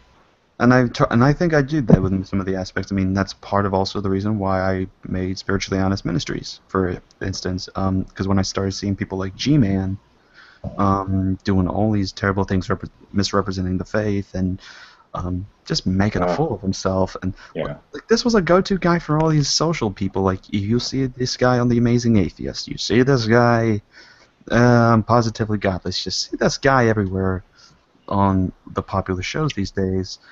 But then you see some people turn out to be a little more rational than him when they appear on them, and that's like, why can't we have people like that? And I just like entered a couple of his hangouts, and it was like, yeah, just talking. Then I actually made my ministry after I had interviews and Bible studies online. So I figured, since people were subscribing to my random stupid crap, I figured, well, I'll give them some more. But this time, I'll do it in the sense of a ministry thing, and that's where I felt the Lord called me to provide this kind of dialogue and to reach out to people as well. And that's the thing, it's engaging in. Why is there money being made off of that? Just seeing what you do. Dear Lord. If I literally get money for this, I am going to appear as the biggest hypocrite of all time. But I just want to take this moment. I just want to take this moment that everybody can go to www.christiananarchist.com right now. Support the ministry by buying the T-shirts. There's also license plate frames and. We've actually been debating getting a Patreon though. To be T-shirts. We've actually been debating that so we can run this better. And if anybody wants to watch past Christian Anarchist videos, you can actually get them as a DVD set now from the website. So just. I'd like to point out none of this is actually true. Don't go and try to buy it. No, don't go and buy it. You'll be wasting your money. And if you actually found and just spent all this stuff, I don't know who it was. It was probably one of my haters. Who knows? It was probably Brett Keane trying to make more money off of things. Anyway. Anyways. Getting back on topic so we can wrap this up. I'm guessing After party. I'm playing with that. Okay, but oh yeah, what was I talking about? Oh yeah, the progressive thing. Unless you want to just go ahead and just end the show here. That's Do we want to end the full show here and leave it live to let people watch other people joining? Well, I was just gonna go live if we're or unlive if we're done. I thought you were wanting to do like an after party. Yeah, that's it. That the after party is like when we're after the live show. Yeah. Oh, I understand. Yeah. So do you want to do the review of the deal, or do you want to just cut it off here since we've had a good time? We got a pretty good amount of time on here. In summary, don't be a dick to people. Yeah, pretty much. Don't be Donald Trump. But with the Christian perspective and the Christian language, treat others as you would yourself, like boys and girls. Unless you're depressed or you hate yourself, in which case, don't do that. All right. Any last pieces of advice from John and Socka? No, I'm good. Thanks for having me, man. I haven't been doing hangouts recently because reasons, and it's good to jump back into something that's not too hostile. I'm glad that the environment is welcome to that. We're trying to get more hostility in here, so who knows? We may invite Nephilim Free next time. John. Oh, dear Zeus. Yeah, dear Zeus, dear Hades, dear whoever you want to pray to. John, any last advice that you want to leave for us? First of all, I just want to say thank you guys for having me here, and it was a real honor to be able to chit chat with you guys. And Socka, you're a great guy, man. I'm really glad to have met your acquaintance, and that as a Christian, it's my sole duty to go ahead and actually just preach the gospel to you guys and to say, repent and trust in Jesus, man. That's about all I can really say. And if you can, make a little on the side. So I'll talk to you guys later. All right, and that'll be all for our show. So if anyone wants to come in and talk with us, we'll be here I'll be here at least for about a good hour and a half. So yeah, I can stick around for a while. Oh, I'm actually awake. Oh, we know that you're gonna be sticking around for a while. I gotta pee. Who's got a wee-wee? Well, I'm not even gonna get into that. But check out the Google Plus page, and we will leave a link in there, or maybe for some people, yeah, just because that's the only way you'll get in anyways. Is if you have a Google Plus account, just check out the Christian Anarchist event where this is going on, and on my page, and you'll be able to get in by clicking on the link. So, till then, we are making coffee. So, Ospin, sign us out. I don't know what to say. That's perfect enough. I